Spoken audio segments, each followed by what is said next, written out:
The show is on, and today being a Wednesday, we have got plenty of topic to just give you. Let me just put it that way. All right. So starting at this particular point, I just want us to get through into the way you usually do it, kama kawaida, introduction. My name is Victor Law, and at exactly 7, I'll be talking about the point today, being Wednesday, and my guest will be in studio, Honorable David Sankok, who is Member of Parliament, EALA, that is East Africa Legislative Assembly. I'll also be joined by Honorable Peter Orero from Kibra constituency. I'll have Eric Muturi, who is a governance and political analyst, as well as Kevin Osido, who is Executive Director of the County Governors Watch. I just want to take a look at what is happening in the country, what I call political buffet. I'll be serving you piece by piece. Vivian. Good morning. How does that sound? It sounds really well, and I just cannot wait to get into the conversation that you will be having with your panelists for the day. A very good morning to each and every one of you who is tuned in on the show. This is a beautiful Wednesday morning, the 25th of September, and we are coming to you live from the broadcasting house. My name is Vivian Ndegwa, and today on The Viewpoint, aside from politics, we will also be having a conversation on the transition from NHIF to SHA, which is the Social Health Authority. I know that we have so many questions concerning that, and actually SHA is set to be launched on October 1st, which will be on Tuesday next week. So you definitely need to tune in to this conversation so that you get to know what exactly is expected from us as Kenyans. Matters SHA, what exactly do they mean by SHA? Do we need to are we doing away completely with NHIF?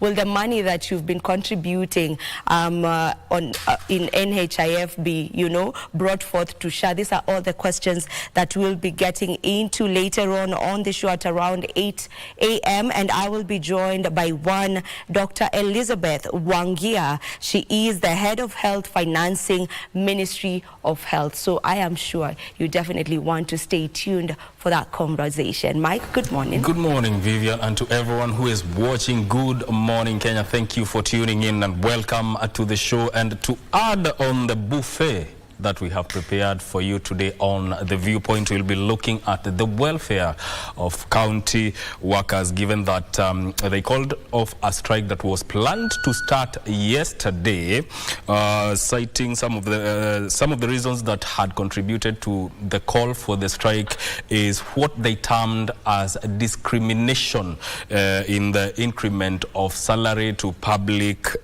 service or to public officers. They had cited that they were left out, and among other things. So we'll be looking at that and more. And in studio, I will be having that conversation with Dr. John Dunda, who is the Deputy General Secretary, Kenya County Government Workers Union, and also Tom Kang'ethe, who is the National Treasurer of the same union. You want to tune into that conversation. Remember, you can be part of that conversation and all the conversations that we are having here through our social media platforms. We are at KBC Channel 1 on all our social media platforms. My personal X handle is at mmigwe.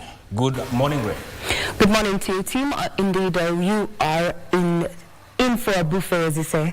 But then also, let's do something a little bit different. Let's bring you up to speed with those stories that have been making headlines locally as well as on the global front. Now, talking about the global front before we get to the local news is that Donald Trump has indicated that he will not run for the White House again if he loses in the U.S. upcoming election in November. The 78-year-old said that that would be it while speaking to U.S. media. Now, he added that hopefully we are going to be very successful, and that is quote unquote. And in the past, Mr. Donald Trump had rarely acknowledged the possibility of losing the election. Now, crossing over to Israel, it's that fighting between Israel and Hezbollah has intensified, both sides carrying out large cross-border strikes. The UN says that the region is on the brink of a imminent catastrophe. We'll be keeping tabs on what is happening on the global scene as much as we keep tabs on what is happening back home. Now we start off in Kericho, where the political future of Kericho Governor Eric Mutai is now in the hands of county assembly members following the tabling of an impeachment motion against him in the county assembly. The motion by Sigwet Ward MCA Weldon Rogonye accuses the governor of gross violations of the Constitution, abuse of office and sexual-related offences. The majority leader, Philip Rono, said the governor had 7 days to respond to these allegations. Kericho County Governor Eric Mutai is now in the spotlight following the tabling of an impeachment motion against him in the county assembly. Na hiyo ni notice of motion itachukua sasa siku 7. Governor pamoja na mawakili wake na wale wengine wote wenye wameweza kuguswa kwa hiyo motion wataweza kuja county assembly siku ya Wednesday. Sigowet Ward member of county assembly Weldon Rogonye wants him removed from office on allegations of gross violation of the Constitution, misappropriation of public funds, illegal appointments, unlawful dismissals, bullying, incitement and indecent sexual conduct. Ikifikia sasa Wednesday ndio maneno kabisa yatakuwa yamechemuka. Kuna motion zingine ya kuondoa mawaziri katika serikali hiyo ya county, lakini haitateguliwa wiki hii, labda itateguliwa ile wiki nyingine inayokuja. The impeachment motion was signed by 37 out of 47 MCAs, surpassing the required threshold of 32. The governor is expected to defend himself before the county assembly on 2nd October before MCAs take a vote. Motion itasoma jinsi imesoma leo, alafu atapewa nafasi ya kujitetea kwa zaidi ya around 1 hour 2 hours. Alafu mjadala sasa kwa wabunge itaweza kufanyika na mwisho tutaendelea kupiga kura wenye wanaunga mkono. Quoting the member of parliament there saying that mambo yatachemka Wednesday, and it is Wednesday, so we'll be keeping tabs on the development from Kericho County there in regard to that matter highlighted. So embattled governor also there having an impeachment motion on him. Also with what is happening in the political divide where we have Deputy President Rigathi Gachagua similarly facing a similar case that is threatening to split Kenya Kwanza. The conversation is going to be rife this morning as Victor Law engages our guests in studio on what is happening in the political scene. You can be part of this conversation. Now, members of parliament have faulted the judiciary over its recent ruling that declared the National Government Constituency Development Fund unconstitutional. During a debate on the latest release of the NGCDF funds amounting to 7 billion shillings, the lawmakers termed the ruling by the 3-judge bench an attack on development. The MPs vying to push back against what they said was judicial overreach instigated by those against the fund. The ruling by 3-judge bench of Justices Mugure Thande, Kani Kimondo and Roslyn Aburili that declared NGCDF unconstitutional has continued to draw criticism from members of the National Assembly. During Tuesday's afternoon sitting, MPs termed the ruling as a war against development, arguing that NGCDF has been a vital tool in addressing unique development needs of constituencies across the country. Instead of our judges fixing what is not working, they want to destroy what is working. That is unfortunate, and we cannot allow that. So I want to urge our honorable members, honorable speaker, that we make sure this important fund is entrenched in the constitution, and this house has the power to do that. Mr. Speaker, for how long shall we deny Kenyans the right to enjoy a piece of the national cake, Mr. Speaker? I'm shocked and dismayed, Mr. Speaker, to see a ruling, and ideally, Mr. Speaker, the role of the 3 arms of government, Mr. Speaker, is interdependent, is to support each other for the good of the well-being of Kenya, Mr. Speaker. But when you have a targeted approach, Mr. Speaker, to rubbish one arm, then doesn't add value.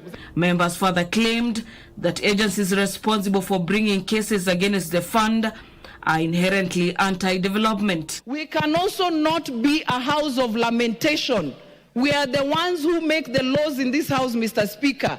We will not wait for NADCO report to entrench NGCDF in the Constitution. We should extract NGCDF from NADCO reports so that we bring it to this house as a standalone issue to be entrenched in the Constitution, Mr. Speaker. We have said before, the ultimate solution to all this push and pull is amendment of the Constitution.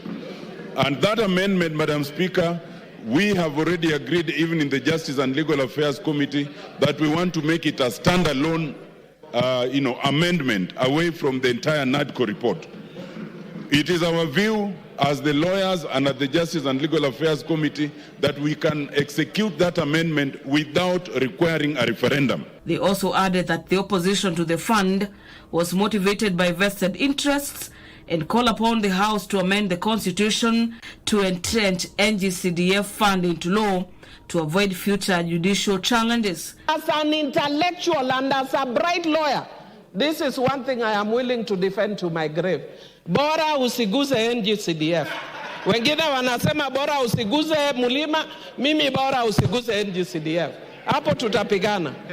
For those of us from the pastoralist communities, the marginalized, we feel that CDF is the fund that has arrived. When on just the span that 3 judges can sit at the bench and say this is unconstitutional. Unconstitutional to who? CDF is about the people of this country. MPs, according to the ruling, have until 30th of June 2026 to allow for the completion of the ongoing projects under NGCDF. A bit of humor there on the floor of the House yesterday there as Millie Othiambo mimicked what has become a slogan, especially around politics and politicians as well as social media, is that Usiguze Mrima. Now we have one there, Usiguze NGCDF. We'll wait to see exactly which turn this particular debate takes. Now, talking about debate and what is turning out to be a push and pull is that striking members of the University Academic Staff WASU and Kenya University Staff Union KUSU have accused the government of delaying the implementation of the 2021-2025 collective bargaining agreement, which they say has adversely affected their working conditions. The strike, which is now in its 2nd week, has affected learning in various universities in the country, even as lecturers vow not to relent in their until their grievances are addressed by the government.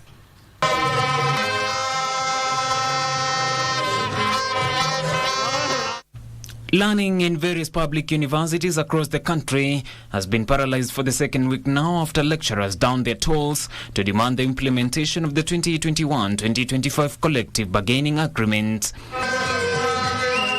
At the Masai Mara University in Narok County, the lecturers converged along the Mulot-Narok Town Highway in a protest meant to push the government to honor their CBA.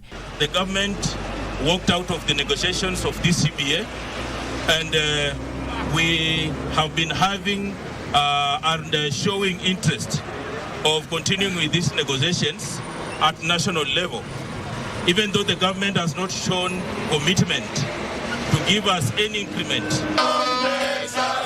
WASU Narok Branch Secretary General Boniface Salambo has called for the harmonization of the staff's allowance across the country, urging other charters to join the industrial action. We want all the university workers to have the same commuter, the same medical benefits, the same annual leave traveling allowance, with a raft of issues. We want those internal CBA to respond to the welfare of the workers. Solidarity. We want to call out also university managers, those ones who are intimidating our members in other public universities.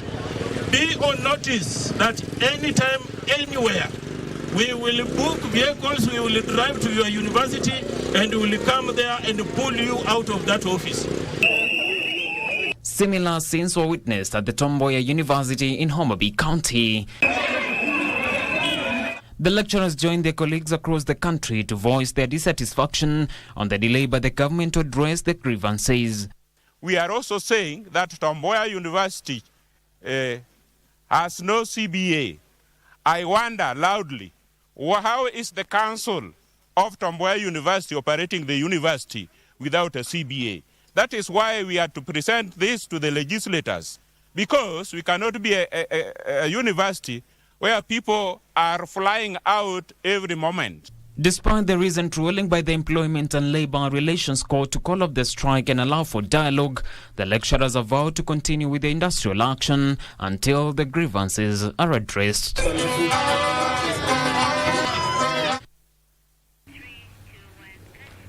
Now, Religious Organizations Bill 2024 continues to receive opposition from a section of religious leaders calling for its withdrawal.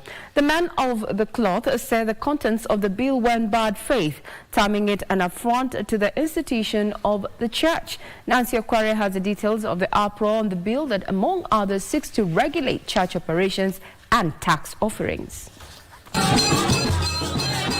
The Religious Organizations Bill of 2024, sponsored by Tana River Senator Danson Mungatana, has continued to attract opposition from a cross-section of clerics across the country. The clerics argue that the bill is ill-intended and, if passed to law, will negatively impact operations of religious institutions. Religious leaders drawn from Siaya County have warned that some clauses in the bill are aimed at curtailing the spread of the gospel. Where it is stated that the churches to be registered afresh, we are coming against that. And also, number 2, that churches to have 3 accounts, tithe account. Most of us know what tithes means to the church, and also offering account, and also the gifts account or donations account. And all these, it is stated that they are all to be audited by the government and taxed. And Jesus, whom we follow, went about teaching in synagogues, in lakesides, and everywhere in markets. He at no time sought permission or any guidance from any parent or any husband for a woman, for a man to be preached to. The religious leaders have said that if someone breaks the law, he or she should be handled individually instead of subjecting all preachers to what they have termed as unnecessary laws.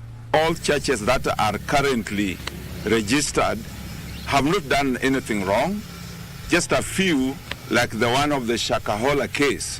So when one of the bishops or church leaders does have an issue, then it should be taken as an issue with him, not with all the churches. Similar sentiments were echoed by churches under the evangelical umbrella in Kisii County. Ningemshauri Mheshimiwa Rais na Mheshimiwa naibu wake wakumbuke tulikuwa na MOU, waende waangalie. Tulisema makanisa yawe registered kwa wingi, hatukusema yawe registered afresh. Na tunaomba wabunge wetu ambayo tulichagua wakatufanyie kazi, wakaweza kufanya kazi ya maendeleo, lakini sio kutafuta kuleta uhasama kati ya mashirika fulani kama kanisa pamoja na serikali. The Religious Organizations Bill of 2024 proposes churches to pay taxes on income, gifts, or profits generated from lawful activities. The bill also bars the offering of religious teachings to a child without the consent of their parent or guardian. It also bars recruitment, conversion, or attempts to convert a child from one religion to another without parental consent. It also includes penalties for non-compliance, with individuals contravening the provisions facing fines of up to 5 million shillings or 3 years imprisonment or both. So while that is raging, embattled Pastor Ezekiel Odero has failed to stop the deregistration of his church and New Life Prayer Center at the Court of Appeal. While dismissing the appeal, appellate court judges led by its president Justices Daniel Musinga, Kathrima Mainoti and Moneki Gashoka ruled that Odero and other church officials had not exhausted other alternative dispute resolution mechanisms provided by the law before resorting to the courts. Details of this and other stories in our Scales of Justice segments. It is back to the drawing board for renowned New Life Prayer Center, Pastor Ezekiel Odero, after a 3-judge bench of the appellate court declined to suspend a decision to deregister his church. Odero was seeking to suspend High Court Judge Jairus Nga's decision in which he was challenging the Registrar of Societies' move to cancel the church's operating license. According to the court's records, NPCC defaulted in filing its annual returns on April 13, 2023, thus finding itself on the wrong side of the law. The appellate judges agreed with Nga, saying a party must first invoke the dispute resolution mechanisms before moving to the High Court. And 4 people have been charged with 5 counts of defrauding a business lady 13.5 million shillings. The accused allegedly defrauded Jane Wanjiru Kabiruri by pretending they can incorporate her in a tender to refurbish Moi International Sports Center and Ligi Ndogo. Senior Principal Magistrate Dolphina Lagos directed the case to be mentioned on 2nd October for further directions. Elsewhere, a businessman has moved to court seeking to stop the construction of a building along Kangara Road in Lavington, where he claims it's a threat to residents' health. In an application filed by lawyer Clinton Mwale, Simoling Company Limited and Ayaga Sankale, claim the accused is a neighbor on the land and an ongoing excavation has been done without proper approvals from NEMA and other relevant officers. They argue that the development will create a hazardous environment. Ruth Wamboi for Good Morning, Kenya. From the corridors of justice, now we speak matters business, where the government intends to operationalize 5 special economic zones projects in Uasin Gishu, Nakuru, Murang'a, Busia and Kirinyaga, as well as 19 county aggregation and industrial parks by end of June 2025 to boost investment and agro-processing. Deputy Chief of Staff Eliud Owalo says this will be supported by the cotton, textile and apparel policy. Kenya targets to grow exports by at least 10% annually by mainly leveraging on small businesses who will be engaged in processing of agricultural produce. We've been able now to roll out implementation of 19 county aggregation and industrial parks. These county aggregation and industrial parks are very key to rural industrialization. And they are also key to job creation and manufacturing, especially value addition at the local level. This will be through the special economic zones and county aggregation and industrial parks, as well as supportive policies to empower small, medium-sized enterprises produced mainly for the export market. The ministry has also committed to develop flagship export processing zones, and in order to nurture the small and medium enterprise exporters, with the majority of local Kenyans shareholding in horticulture, food processing, textile, apparel, commercial crafts, BPOs and ICT sectors. The government will undertake coordination and tracking of procurement of textile and leather products for the disciplined forces from local manufacturers as part of the Buy Kenya, Build Kenya. Finding out whether we can undertake premium services, fast-track services for corporates and individuals wanting to engage in the Kenyan ecosystem. The Ministry of Agriculture is advocating for integration of artificial intelligence, data analytics and other technologies into the 4K clubs and young farmers groups to cultivate sustainable agricultural processes at a young age. The 4K Club Communication Officer Jane Anjero says innovations such as precision farming, use of hydroponics, smart irrigation systems and integrated pest and disease management are transforming agriculture in the country. 4K clubs and young farmers established in 2,000 schools so far are teaching learners to focus on sustainable agricultural practices, organic farming, efficient water use, and soil conservation. With the 4K clubs and the young farmers clubs is to change the mindsets of our learners towards agriculture. We need them to start appreciating that agriculture can be a very lucrative source of livelihood. When it comes to planting our beans, we dig up a hole 5 centimeters deep, around 5 centimeters deep. We plant 2 to 3 seeds per hole. So the rainbow switch spinach come in 3 varieties. We have the red one, which is there, the yellow one, and the white one. The difference in color comes in with the nutrient capacity it has. The Ministry of Agriculture and Elgon Kenya are championing for the use of composting and natural pest control methods, such as use of Mexican marigold instead of chemical inputs. Even the coriander, this is dania, the normal dania we do. It will help to repel some of the pests that would otherwise attack our crops. The company, we are supporting them with the plots, with the irrigation, with the seeds, with agronomy services, then they are doing it by themselves. Through hands-on activities and school gardens, learners are enlightened on the importance of maintaining ecological balance and preserving biodiversity. What about those who do not like touching soil?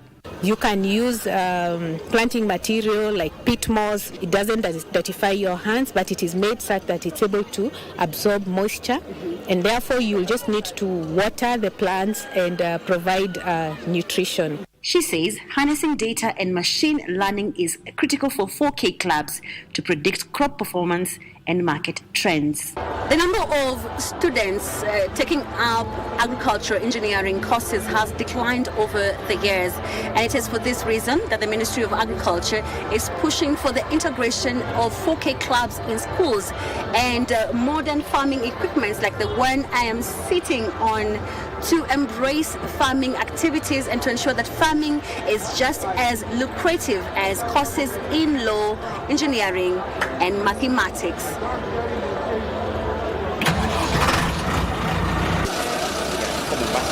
That is Carol Njenga there enjoying her time at the ongoing ASK show. And just a quick fact there, what does 4K Club stand for? Well, if you are Gen Z, I do not expect you to know the answer, but if you're a millennial, I'd want you to just jog your memory. The 4K Club, what does the 4K actually stand for? So before I give you an update, or rather give you an answer to that, is that 16 women and men's teams have so far confirmed their participation in this year's edition of the Safari Sevens tournament, to be held between the 11th and the 13th of next month at the Kenyatta Stadium in Machakos. And the event will be held for the first time outside Nairobi, after receiving 22 million shillings in sponsorship from the Kenya Breweries Limited. Our website is open for your perusal on stories making headlines in the political scene, business, as well as sports. Now, 4K, kuungana, kufanya, kusaidia Kenya. That puts a cap on matters in the headlines. I hand you over to Victor Olo for our conversation today on matters politics. Be part of it. Have a great day. I'm Regina Manyara.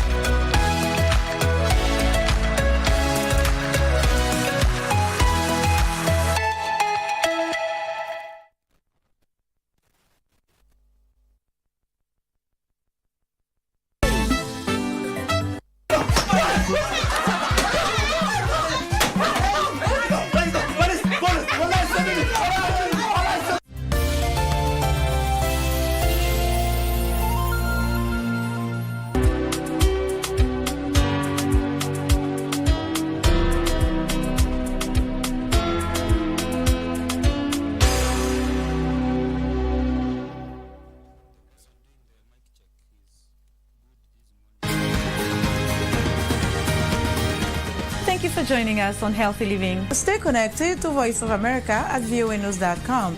A look at your kidneys and how they impact your health. And an expert discusses chronic kidney disease and how to protect yourself. And Ivorian psychologist Noor Bakayoko shares some insights on bullying and what can be done. It's important to avoid major events or major health crises. How do you know if your cough is due to a serious condition? We'll have some answers. Stay well and strive to make every day a healthy day.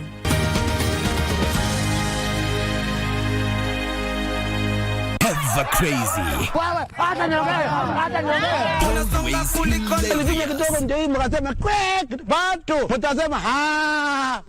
Undoubtedly entertaining. And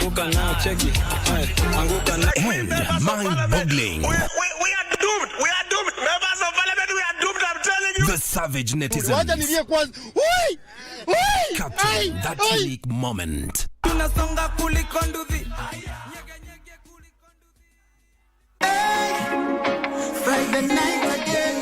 Greetings in the name of the Most High Jah Rastafari. My good name is Marley Moses, the positive warrior, alongside... Yes, sir, DJ D-Rage, the baddest. Each and every Wednesday from 10 p.m. on KBC Channel 1 TV. Tunakuletea the biggest reggae party in 254 in a yard extra. Extra niceness of reggae music. Extra dose of entertainment. When the thing is nice, we have to do it twice.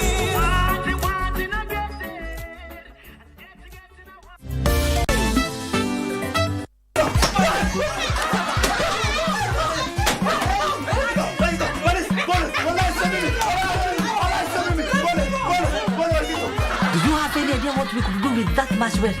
You can make any note that you want. But the brown one is my favorite. I have lost a land total of 28,000 for one land, and I'll be very happy if I can get it by next week. At next week? How about later today? Next week is a long time from now. We might just get another excuse. Today, para.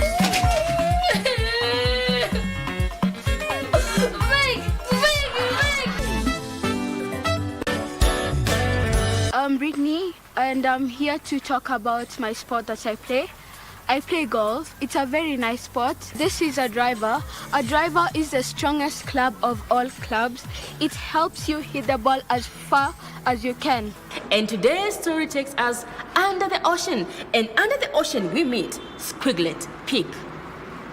Well, I know it's a confusing name, right? But it is a fish, a squid, who looks like a pig. Today I'm going to show you how to make the yummiest snack at the comfort of your home. I'm fluffy and warm in my furry coat. Although we look similar.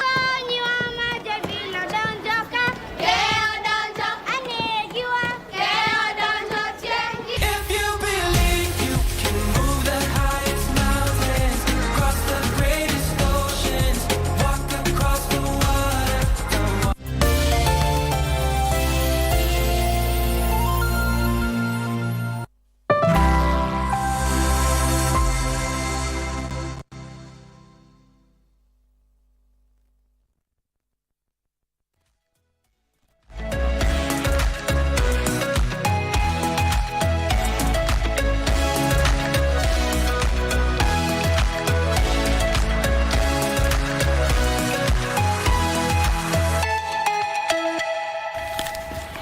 All right, welcome back. It's now 7 minutes past 7 a.m. Good morning. How are you doing? Are you still in the house? If you're still in the house, then don't take my word. You can stay around for the next 1 hour as we talk about the viewpoint. Well, if you get late for work, it will all be about me because the show is going to be so good. On my set, I have Eric Muturi, who is a governance and political analyst, already in studio joining me. Eric, good morning. Good morning to you, Victor. Good to see you, son of Murima. It's good to see you. And you know now Murima is very cold, eh? I can imagine. And very slippery. It's the season, right? It's the season. And you know, by the way, today I'm wearing Rigaathi's favorite tie. I didn't know. Yes. If you check his photos on social media, he wears this tie 3 times in a week. I'll have to interrogate why that is happening. Okay. Mheshimiwa Sankok is also here. Mheshimiwa Sankok, you came all the way from Narok and you are here. Yes. And I came all the way from Narok driving myself. I left my car in Parliament and then I walked here. As a person with disability, I have to walk 5 kilometers every day to remain out of a wheelchair. Otherwise, with my crutches, if I don't walk every 5 kilometers a day, you then will find me on a wheelchair. You know, I have to thank you because when we invite you to the show, you have to come all the way from Narok. So I don't know what you're doing with yourself now that you don't want to wake up out of bed. He's already here. Welcome to the program. Thank you, sir. And Kevin Osido is also Executive Director of the County Governor's Watch. Kevin, good morning and good to see you as well, brother. Good morning to you, Victor. And, yes. Thank you for the invitation. Karibu. Asante. Let's start where we should. And this is the point where we start talking about what is making headlines in the course of this week. Let me start with you, Mheshimiwa Sankok. If you can, under 1 minute, What has been making headlines, and perhaps what has been the highlight for you this week? First, maybe the tie by my friend Eric. I didn't notice that, and I don't know what he was doing in Rigiji bedroom that he knows. Is it wardrobe or bedroom? That he knows what he wears 3 times a week. Anyway, you know, we have this issue of we are campaigning very hard for His Excellency the Right Honorable former Prime Minister Raila Odinga to be the chairman of African Union Commission, which is an equivalent of the President of the United States of Africa. So we are working very hard. We have been lobbying. You know, now as we are in geopolitics because we are in regional parliament, meaning we access head of states from the 8 member states. We also, by default, probably have friends who are very close to their presidents, who we sit together in parliament. Yes. So we have been lobbying because we believe Raila is the most qualified candidate for the African Union Commission. 2 things: experience. Raila Odinga have been the longest serving president of the Republic of Kenya, whether you call him the people president. He served with Moi. Moi came and went and left him. He served with Mwai Kibaki as a prime minister. Mwai Kibaki went and left him still standing, leading half of Kenya. He served with Uhuru Kenyatta through the handshake. Uhuru Kenyatta went and left him still leading half of Kenya. He also now serving with William Ruto. In fact, he controlled treasury through Mbadi. So this is the longest serving president. So he have experience. Again, Raila is... What did you say? He's the longest serving, because if you have served... No, you said he controls... half of Kenya. Treasury?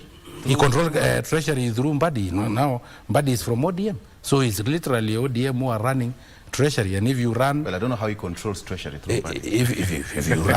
If you run a ministry that is in charge of all the finances in the country, literally you are controlling our budget. If you are controlling our budget, you are controlling all of us, because you go to where the bread is buttered most. Yeah. Okay. Yes. Every civil servant is now being paid by treasury, including you, Victor. So you can't buy the hands that feed you. So you are being fed. now the CS for treasury. ODM, and the leader of ODM is Raila Odinga. Yes. So he have It's a good revelation. And then the last thing is that he's a peacemaker. But you know that he's not the party leader now. Have you resigned? We have someone else yes, running the party. You know, running the party and being the owner of the party are 2 different things. You know, you said that you are campaigning for him to be the AOC chair. He can't do local politics. And now you can't have your cake and eat it. Maintain that tempo. So my friend, Raila is also a peacemaker. If you want to know that Raila is a peacemaker, is that he was jailed by Moi for 9 years. All of a sudden, they have made peace together. With Kibaki, you remember in 2007, there was this mantra of 41 against 1. All of a sudden, they were sitting together as co-principal, prime minister and the president. And then with Uhuru Kenyatta, they abuse each other, Mulefi, Muganga. All of a sudden, they have made peace. With William Ruto, you know, mzee wa kitendawili, sijui nini, hata slice moja ya mkata wezi pata, all of a sudden they are sitting together. So Raila can make peace with anybody, anywhere. So since as an African continent, we are faced with a lot of conflicts, Raila Odinga can really bring peace. So he's a peacemaker. Again, kama alitegua ile mtego ya Kashagwa, na akaingia State House. Hii mtego ya Al-Shabaab yetu ndiye atategua. Ile mtego yenye iko hapa pale si ya DRC ya ile rebels yetu ndiye atategua. That's why I'm really vigorously campaigning for Raila Odinga to become the president of the United States of Africa. Very good. I wish Gaddafi was around to hear that statement. Kevin, what has been your highlight? Asante sana. My highlight has been county governments. Still engaging on matters of disbursement of funds and the struggles that counties are going through. You note that the CS Treasury has been to the Senate, to the National Assembly, and back to the Senate. And this issue needs to be really addressed. And so as organizations whose interest is in governance, particularly for service deliveries in county governments, we are really pushing that devolution works and that it is made to work. And number 2, we have been planning for what is called the World Environmental Health Day, which will be commemorated on 26th of September, a few days to come. And so we are partnering with various, we are partnering with various county governments. And so for here in Nairobi, we are part of the organizing team. And so we've been holding meetings to ensure that this day is a success and that it means something, and particularly in the spirit of climate change.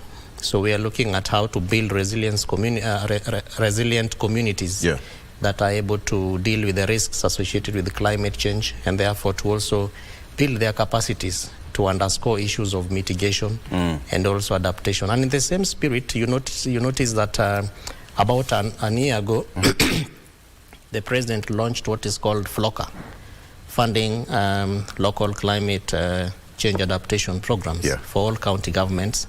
So as County Governance Watch, with other partners like PACJA, we are planning to undertake an audit of how the various funding models for county governments have worked, particularly to be able to address issues of climate change. So we've also been working around the clock to ensure that that study is a success. Is there progress since the last conference?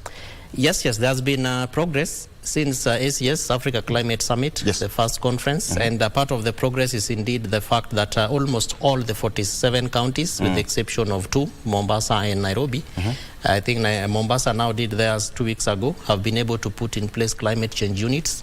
Elections have been ongoing from the civil society organizations and the counties, largely whose interest is environment and climate change, and those elections have also been done. So almost all counties have their climate change units. There are also climate change acts that have been legislated upon and passed by county governments, and so those are aspects of progress. There's also been funds that have been dispersed to county governments, which is now part of what we are auditing from National Treasury, because the global partners pass the resources to National Treasury, and then they finally release them to county governments. And I think that's a universal highlight. Talk about issue to do with climate change. That's a universal highlight. I mean, yes, Mheshimiwa Sanko, one minute, kindly. Kevin, 1 minute. Yeah. I want to advise. When you are doing audit, please do the audit about these tree planting shenanigans, where people move with helicopters and fuel guzzlers to go and plant 2 trees. You have spent more than 2 million to mobilize populations and fossil fuel. And you go and ban fossil fuel, and you go and plant trees in a school where children are struggling to get drinking water, where children are fetching water to cook their kidheri from the river in the middle of a drought, and then you are planting that tree in an open place where it is not fenced, goats and sheep are accessible, and cows. You don't monitor the success rate of these trees. I think before we go to the next tree planting day, a thorough audit should be done. My suggestion, if you do the audit, if the success rate is less than 10%, which I know is less than 10%, then we take this money that they use to climb helicopters, CSS and other people, members of parliament, we take all this money, give to wazee wa nyumba kumi and the chief, and they will give trees to specific individuals who have fenced their land, who have water, and then the tree planting will be successful for the 15 billion trees that so it becomes a community project. Yes. Actually, Victor, there has been lots of progress on what Mheshimiwa is talking about, and not just from us as civil society organizations, but indeed from the Auditor General and the Controller of Budget. And there is a whole report that I think is almost 1 year old that was released largely on that particular issue. That government officials, particularly national government, spend a lot of money, to basically do logistical work, which is to a greater percentage just transport. And yet the core of the activity is not given a lot of attention.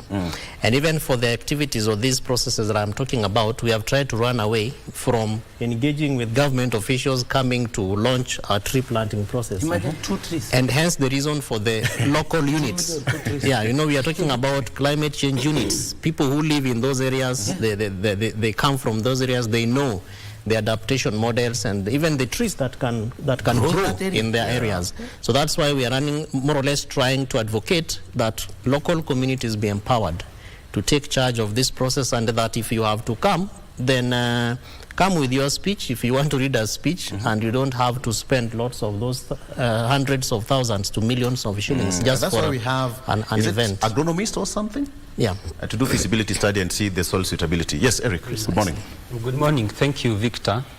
Well, my highlight of the week started on a bit of a sad note because the county of Kiambu is in mourning. We lost one of our members of County Assembly, Honorable Ezra Kihara, who was a very good friend of mine. Apologies. In a road accident on Thika Superhighway. And the County Assembly of Kiambu is going on a recess for 2 weeks to mourn our gallant son, who was, by the way, the county coordinator of elections in Kiambu County for UDA. So we started on a sad note. Then, of course, my other highlight has been the issues of the mountain. Sometimes when we discuss the mountain of Mount Kenya, I told you last time here there is a leeward and a windward side. And depending on who is on which side, the temperatures can flare a bit. We have seen temperatures are very high. I think the snow is now almost melting on top of the mountain. But I was also comforted beyond our borders. You know, at least Mheshimiwa is representing us beyond the borders. The Guinea-Bissau president, President Umaro Sisoko, will not be running for a second term. And the reason why he is not running for a second term is because he was advised not to, because people are abusing him on social media. So he said that if his countrymen feel he does not have the capacity to lead, instead of them abusing him on social media, he's not going to run again. And when I go to pray, I have been asking God, you know, when he's answering prayers maybe from other countries, that he should not forget our country, Kenya, that we, you know, he should continue praying for us also, Victor, so that things go the right way. Thank you, Victor. Sissoko is a coward. You know, it is the people who decide whether they like you or they hate you through an election. That is not democracy. Saying that because people have abused me from social media, then I will not run for the presidency. How did he evaluate who abuses him and who does not abuse him? You can only evaluate through the ballot box. If you get more votes, it means those who are abusing you have. So that is a coward, and that prayer should not be answered in Kenya. No. Because that is a wrong prayer. Allow me to leave it at that. What did you say? That prayer should not be? Listen in Kenya, because it is a wrong prayer. You know, if you pray for people to be cowards, that when you are abusing social media, you don't run again. Eric, what did you know, what is the need of the democracy? Democracy is that you go for the election, and then you decide my highlight of the week. Or they don't want Given you. the context of the country, Victor, maybe that is in the spirit of opinion polling. The president is probably undertaking a mechanism of an opinion poll, and he's saying, okay, my tool is social media. So if I am sampling 100 people and 76 of them are users, you are saying opinion poll. No, so it is an opinion. It is not a reality. Yes. You know, there is a difference between opinion poll and the real poll. Yes. So go to the real poll and then be rejected by your people, and then you go home. But when he's an honest man. The president of Guinea-Bissau is an honest man. This guy called Eric, or Kevin, start saying, I can really beat you very fast. And then I say, let me leave this guy. He's very strong. No, let's try. No, sometimes wisdom dictates the whole life. Allow me to take you through the front page of the local dailies very fast. Before you get into a substantive discussion, thank you so much for that.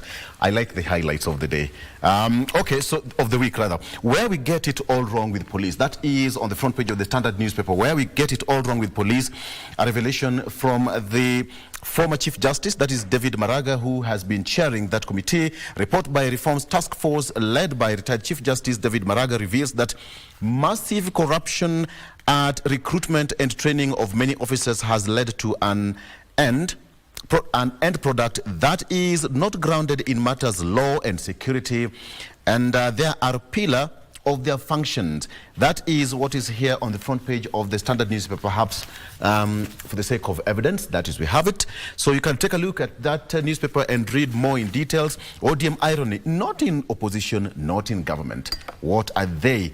Blowing hot and cold at the same time. Kericho governor in the soup. Again, there is a motion, an impeachment motion which has been filed, and we are waiting to see how the MCAs will work on that. Again, Ogamba unions clash over intern teachers hiring, education matters. Counties run on empty, MAL shutting down, something that Kevin Osido also alluded to, that the county governments are not well lubricated to run, in as far as funds are concerned, to run the affairs and activities of the several counties. Courts blow to Ruto over parastatal's sale. The High Court declares the Privatization Act unconstitutional, thereby rendering government's plans to privatize key assets a nullity. That is what is here. We'll be taking a look at that shortly. And there's a photo here of President William Ruto, Raila Odinga, when they were attending the United Nations General Assembly, or you can call it UNGA if you like. Cancel the bad. JKIA, Adani deal, before it's too late, MPs tell Mbadi. We'll be taking a look at that shortly. On the front page of the Star newspaper, university fee burden laid bare in Parliament. That is 50% of new students unable to pay household fees, and 11,132 have appealed their banding. That is what I have here. So government says that only half of students have paid the requisite fees. And now Parliament has also directed the Education Ministry to give a circular allowing all students, with or without school fees, to do examination. And I'm also told that examination starts sometimes next week. So that is from the Parliament. On the front page of the Daily Nation, where they have here Ruto's Mr. Fix-It and links to Adani Group. The gentleman, Daily Nation, Ruto's Mr. Fix-It and links to Adani Group. Who is this gentleman? He's called Mr. Adil Arshad Khawaja, who was until recently mostly known for his legal practice and chairmanship of the Safaricom board. His role is in recent controversial multi-billion shillings deal involving Indian conglomerate Adani Group has, however, put his name on the lips of many Kenyans. But just who is this man who called Mr. President William Ruto, quote-unquote, his longtime friend? That is what's on the front page of the Daily Nation. There is a story that we are also going to take a look at, the costly fallout between the president and his deputy. And of course, when you come back, I should be starting with the issue of education. 50,000 students versus students can't pay fees. That is, MPs were told. Let me take a break. And when you come back, I want us to circle back and talk about the issue of education. That is one which is touching many lives as we speak, as well as the issue of Murima. Yes, Eric said that it's getting colder by the day. I don't know why. But before then, how about you take a look at the weather forecast of the day? I don't know whether it is cold, hot, and we come back with a discussion. Focus on the mountain in the weather forecast. I think so. Yes. Let's take a look.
Mtazamaji, tumekuandalia taarifa zinazogonga vichwa vya vyombo vya habari kutoka hapa jijini Nairobi na pia mashinani. Wanahabari zaidi ya ubora wao wako ange kukuletea habari pindi zinapochipuka kutoka pembe zote za Kenya. Kwenye kipindi cha Tamrini tunakuletea mazungumzo ya moja kwa moja kufafanua na kuangazia masuala yanayokuhusu wewe mtazamaji. Kumbuka, taarifa yenye thamani daima hupokewa kwa amani. Hivyo basi usikose kuungana nasi kila siku ya wiki. Tukupakulie na tukutaarifu taarifa yenye mnato kwenye runinga unayoienzi. Kwenye kurunzi mashinani, sisi DC.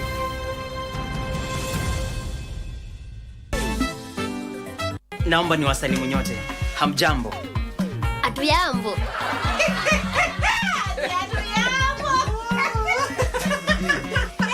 Only shallow people call other people shallow. Your shallow man did not see that Gamene jail here is empty.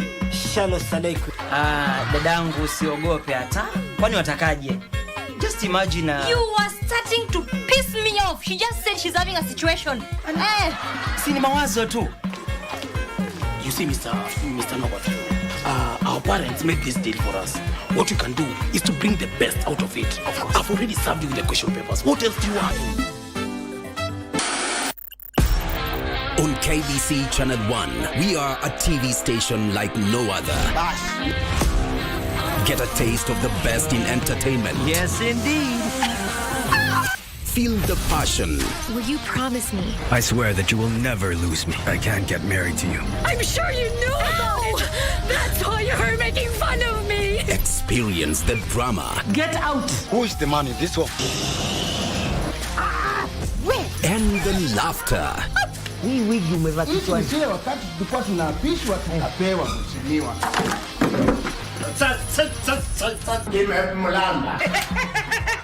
Move to the beat.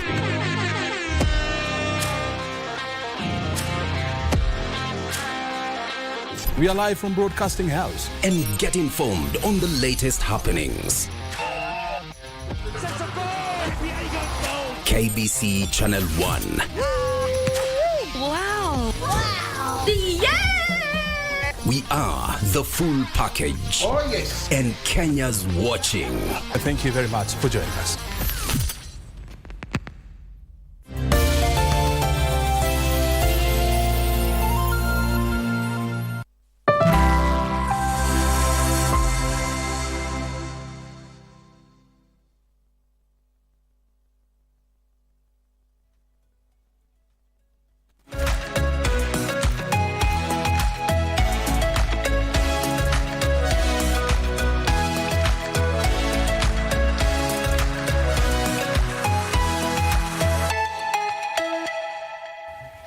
Okay, thank you so much for staying with us. And now welcome back. Now, the Minister of Education has been directed to allow all the students who have not finished school fees in the different universities to sit for their examination starting next week. And the revelation is that more than 11,000 students are not able, 50,000 actually, are not able to pay school fees. Allow me to start at this particular point by welcoming Mheshimiwa Orero, who is representing the great people of Kibra constituency on Sept. Mheshimiwa, good morning. And pole for the traffic. This is Nairobi. It's unpredictable. Very unpredictable. Yes. Let me start where we should. The education, I think it's because from your immediate not immediate, that is your background. 50,000 students, education. We've talked about this issue of university funding model, and now we are here. The reality is on the ground that 50,000 students are not able to pay school fees. Your fears now confirmed? Of course, I think we have been here many times talking about this new funding model. Yes. And yesterday, we had a chance to, I sit in the education committee. Yesterday, we had a chance to meet the new CS of education and all the PSs of the education, the 3 PSs, trying to navigate on this model and what happens in the university. And I think that is where we agreed as the committee that the CS should talk to all the vice chancellors to allow those who have not been able to pay their fees not to be denied the chance of sitting exams. And it's not just 50,000. As we were talking yesterday, I think there were 63,000 students who were not able to pay the fees. This model really has not gone down well with the people of this country, because they have divided that model into 5 bands. The first band is meant to serve those who are very, very needy. And then the 5th band is to serve those who are able to pay fees. But incidentally, you find that students who are needy still find themselves in band 5. The parameters which they are using, or the variables which they are using, are not really validated very well, because they would waiting that those who have gone to extra county school, you find them getting to band 4. Yes. And maybe the size of the family. I said that these variables, really, they don't determine the household financial basis. And so we agreed that they must go and relook at this funding model. They must come up with a model that is tested and that can serve the interests of this country. And I think we have been talking about this. It's a new funding model. You know, initially we had DUC, differentiated unit cost, that was able to stand the test of time. But now, picking from it, this current model is in a mess. Like in my constituency, I have so many cases of kids who are unable to pay school fees, and they have been put in band 5. But I think it is something good to hear that the CS directed that all the students that are within the university must be allowed to do their exams. And as they correct this, we urge the Ministry of Education to look at it, the Higher Education Loans Board, the COOPs, the CEO of the COOPs, and they must look into it so that our students who are not able, who are their lives only depend on this education and they cannot afford school fees, should be able to join the universities and should be able to pay the fees using the HELB and using other scholarships mechanism, so that we provide education for all. Because education is an equalizer. It is where a poor child can sit with a child from a well-to-do family on the same table and in the same class. So I think as a country, we must sort out these problems once and for all. Mheshimiwa, one of your concerns as a committee yesterday was that you proposed a complete overhaul of the funding model. Yes, a complete overhaul, because we must have a system that serves the interests of the students. It must be student-centered as a country, because one of our main goals in this country is to provide education for all and to everyone. And we cannot do this when our education system is in a mess, when our kids cannot access education at the university. You have seen that the students are up in arms, that this model is not serving them. And we are saying that as a country, I was telling those who have the committee which has been formed to look into this, that when they come back, we want to see a system that the variable, the differences can only operate within 5 to 3% if there is any error or margin of error. But the current model has a big error. It's not between 3 to 5. It's about 50% error. So this cannot serve the interests of this country. And I think that we must carry out public participation. We must involve the lowest level of unit. We must involve our chiefs. We must involve the people. It is the people at the lowest level who know who is poor and who is not poor. We cannot use certain parameters that cannot validate the economic status of our people in this country. So we must look at a model that will serve all Kenyans equally and allow our people to study free in our education system. Mheshimiwa Sankok, based on that, I had to start with him because they had a committee sitting yesterday in the chambers, and now, according to the education CS, that is Ogamba, he revealed yesterday, Mheshimiwa, that 11,132 students have appealed against the allocation for scholarships and students' loan. Out of this, 6,000 6,000 out of 11,000 students cited high cost of programs that they are studying as main challenge. He's talked about doing a complete overhaul. When you go to arid and semi-arid areas, the funding model and the banding is not actually favoring some of those students, because the banding system, according to the committee and even the findings out there, is not working for so many students. This number is so high, Mheshimiwa. First of all, Ogambo, the CS, Ogamba, the current CS of education, I know him. He have been the chairman of KenGen. He's a very competent Kenyan, whom I know will turn around the education system in our country. But Victor, when I was in the University of Nairobi, I was elected to be the SONU president in the year 2000. But within 7 months, I was jailed 11 times. I was tortured. What do you mean? I was tortured. I was intimidated. I was expelled from the university for being against commercialization of education through the introduction of parallel degree program that time. Because I knew if you want to destroy this nation, you just commercialize education. And then we'll only have the rich, even if they are idiots, studying medicine and professional courses that cost very high.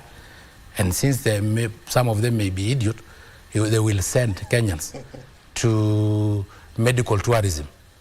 In countries that don't train their doctors well, as the University of Nairobi, like India, we have been going there.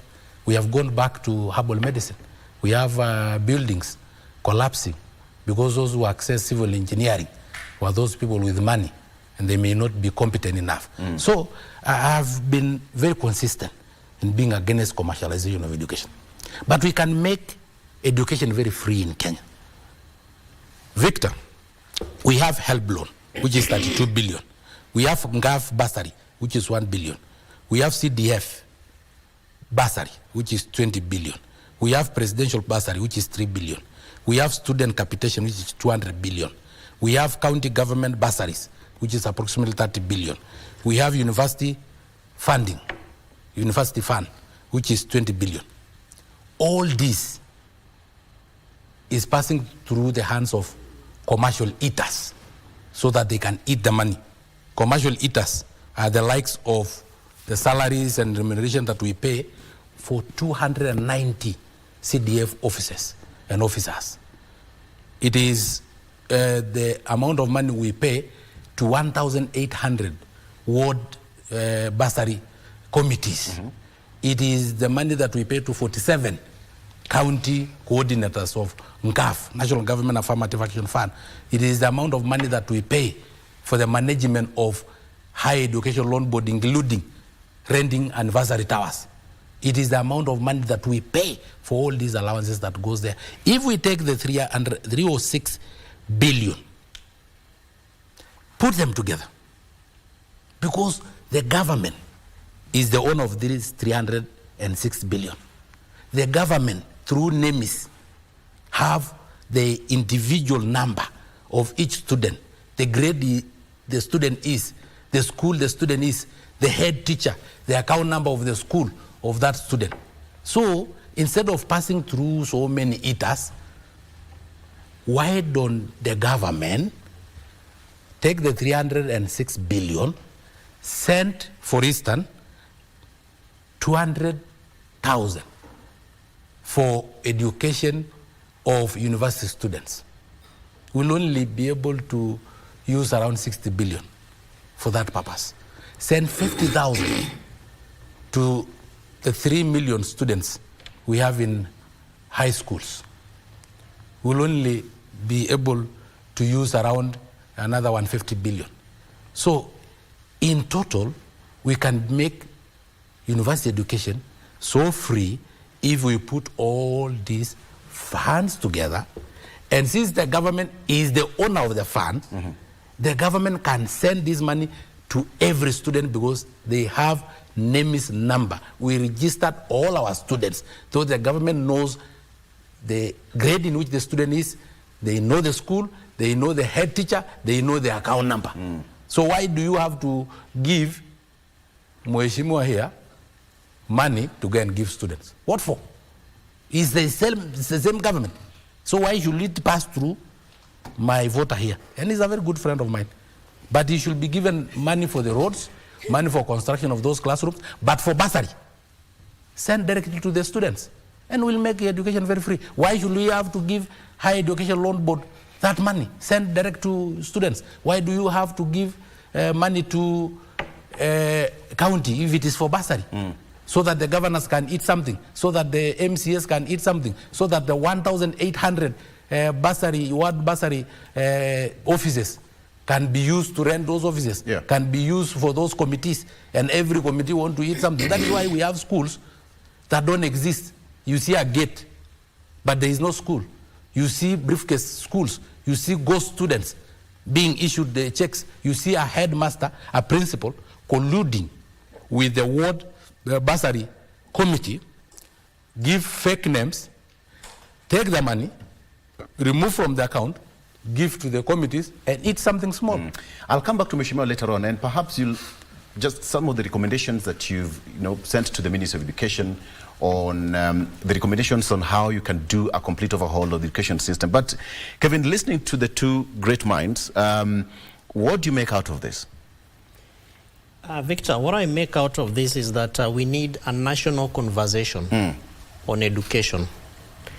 And in the same spirit that we have seen other sectors undergoing strategic reforms, we need a national education sector reforms, whether it's a dialogue or a committee or a workshop or a conference.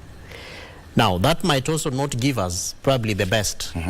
But listening to my co-panelists and colleagues, sharing the different stories and indeed the experiences of students in schools and in institutions of higher learning and universities, all of them, there is a disconnect. And this disconnect is probably in the sense that whatever government is doing and planning does not resonate with vitu kwa ground. The students, the learners, from the bottom to the top, whether it's early childhood, whether it is JSS, whether it is basic education, whether it is university education, there are challenges. And so this national conversation needs to border on a number of things. As you talk about recommendations that the Committee on Education gave, remember that in the lifetime of the UDA government, Kenya Kwanza precisely, we have had other task forces and committees, beginning with the Presidential Working Party. What did they recommend? What did they see? And so what is the level of implementation of those recommendations? And what needs to be done around what, by who, and when? Just the other day, in fact yesterday, the other day we saw the President gazetting almost 129 people, names of people in various committees to address challenges of education, different issues, And yesterday, I think the head of public service inaugurated that committee. And you ask yourself, Victor, for what purpose? So that what happens? And then, because we are quite a good nation in some of the things that we do, particularly in talking, but very minimalistic in actioning them. So that, for instance, this national conversation needs to address our education policy. What is Kenya's national education policy? What is it? Because you have a CS today who is appointed, and 2 days after, there is a complete change of the way things are supposed to be done. You have somebody appointed in some department of education in a very small time, limited opportunity you have. You've already made a raft of very many changes, which therefore breed a lot of confusion. So we need to step back and begin to ask ourselves, what are we doing in terms of achieving what? If we talk about quality education for all as our mantra, what therefore are we doing to be able to arrive at that quality education? And this all, who is this all? Because in this country, as Mheshimiwa says, I think is Sankok, you have people who have the money and they will be in band 5. They can pay for education. Some of them don't even go to class, but they sit exams and they get awarded. You have people in band 1 as Mheshimiwa Orero says, and they are very needy students. These are people who really need to be supported. But in the overall and in the overhaul, what exactly are we aiming at? Because, Victor, why I am proposing this a national conversation is so that we are also able to undertake a value for money, more or less like a chain that feeds into something. Okay. So we are educating people and then we release them into the job market to go and do what? Do we have those jobs? Look at the number of learners, the number of students that graduate from our institutions of higher learning. More than 1.8 million of them. But look at the job employment opportunities we have in this country, right from white collar to blue collar to all these other opportunities. So there is need for us to just get back a little and have a conversation that feeds into all these parameters, whether it's at the higher education level, mid-level education level, and even at the level of the counties where we are talking about ECDs. Because we normally say, GIGO, garbage in, garbage out. The investment that we make at whatever level is the same result that we are going to get. And so there is a need for us to begin to think through how we can have a conversation that begins at a point and is able to feed into all the issues that we are seeing and then bring out a result that really presents what Kenya's education strength, investment and policy is. Eric, we never used to have such kind of huge numbers in the past. You know, the education sector has gone to certain levels of metamorphosis. You know, maybe Mheshimiwa Orero knows when maybe in their time they had boom. Boom went and transformed. You know, we have undergone several changes in our education sector. But I think a challenge remains for this particular government in the sense that it would appear to me that most of their programs are suffering either legal setbacks or they are not resonating well with the people. You know, they've just annulled the Privatization Act of 2023. There was a setback with the SHIF. You know, there have been several setbacks. And when you look at this, the major setback has been an issue of public participation. You know, are you listening to the people? When the people tell you this, what is your opinion about them? Because what I feel is sometimes the government rushes to replace what is already working, to bring in a new model instead of sometimes just facing the old model as you move to newer models. I do not agree that we need more task forces, we need more consultation, because what happens in this country, the word task force, committee of experts, is just a means to delay the inevitable. Or if a problem is too hot to handle now, we create something that will make sure that in the next 4 months we are discussing about it, but in essence we know we will not do anything about it, okay? What I would suggest is that it's very clear what the student leaders are saying, who are major stakeholders. It's very clear what the students are saying. It's also very clear what members of parliament are also saying, okay? So what is so difficult in incorporating those views and enhancing that model to become better? Because remember, why we got here is because the president set up the initial task force that recommended this program. So now we have a problem. We have appointed another task force to look into the problems of the previous task force. Now, if it does not, you know, it's just a change of name. So if it doesn't work, are we then looking at another task force to look into the messes of the previous two task forces? In my opinion, we're just running away from the inevitable problems. Which is? I mean, we have to change the model completely. It's not working. You already have the views. You know, it's not nuclear science. You already have the views of the students, of the parents, of the members of parliament. You know, sometimes I feel government delays because they don't want to look like they're eating humble pie. But there is no humble pie in listening to your own people. Your own people are saying your thinking is good, but your implementation is horrendous. So what we are recommending is just change 1, 2, 3, 4. You will not look bad, because at the end of the day, the success of the students is the success of you as a government. But when you hold a hard stance as a government and you say that what I want, you must take this medicine by force. Even patients refuse to take medicine. When you force them, they refuse. They say, me, I would rather perish than take this medicine. So sometimes you have to find, you know, like the way you feed medicine to a child, you must coax them, sometime encourage them. The government must find a way of listening to its own people and implementing the policies where the public have. But, you know, let's not make public participation a quick process so that we follow the law. Let us actually listen to the people and what the people are saying. Very good. Mheshimiwa Orero, you directed the ministry through the CS to allow all the students to sit examination, whether or not have finished school fees. But then again, that overhaul is also part of the recommendation. Listening to the three gentlemen here, does this really worry you that the president, perhaps, the government, not the president, the government has, what he said, trying to cover the problem with a bandage? A very big wound. Yeah, I think when we were talking yesterday, yes, the CS told us that this new task force will take 8 weeks to do their work. And we agreed that we give that framework of time to the students, that by the time they have done their exams, by the time the workforce is through, they should have come up with now the real model that we are talking about. And we were suggesting that those variables that they are using, which cannot be validated, because the validators are like NHIF, like the pay slips, the KRA. Those are what they use to validate the economic status of some of these parents. And you know, some of these parents do not even know what a KRA is. They have no NHIF.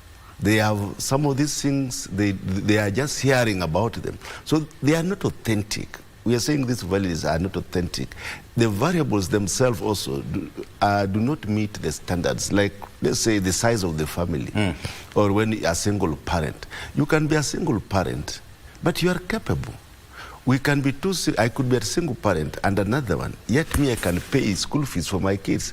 But when you go to the weights, you find that a single parent has been allocated 15. Yeah. And both of us are not at the same economic status. So some of these variables, when you test them, then they miss the point. Maybe the size of the family. I could be having 10 kids and I'm able to pay for their fees. Somebody could be having 10 kids and cannot afford. And we have been given the same weights. So we must look at how do we arrive at these weights? Because some proposals, why can't we have a baseline? We say that all the students, you pay maybe 40,000 or 32,000. Then we look at each of these departments. If it is medicine, maybe the government pays a sixth of this. And then they give scholarships, maybe 120,000. Then they give help loan to these people. So that we have a baseline for all the students, what they can pay, and then we charge them per department for future. So we can remove some of these variables which cannot be validated authentically and bring something that carries out all the Kenyans, like we have done with VUC. This will make the universities to survive, the government and the students. So this thing must be student-centered, where all the students can access education freely, not even if it is not freely, but in a modest way that a poor child is able to access education. So we are saying that the CS, in fact, we agreed. He said, he promised that when he comes back, he's going to bring, it is mean testing instrument. This mean testing instrument, when he comes back, he must tell us that this is what the Kenyans now want. We told them to go and have a public participation, which already people have said their sentiments. The students have aired their views, the parents have aired their views, the Ministry of Education, the Parliament Education Committee. They must concretize these ideas and come up with the means testing instruments which is geared towards solving the current problem in the education system. So we are looking at a situation in 2 weeks, that is in 8 weeks' time. You'll have a report from the education... Hoping there will not be an extension. Hopefully. That is in 8 weeks, that is 2 months' time. Yeah. So I will have this question, but I don't know whether I have enough time to ask. So what will happen to the students already, because banding has already happened? So in 2 months' time, they've come up with a report scrapping. So what will happen thereafter?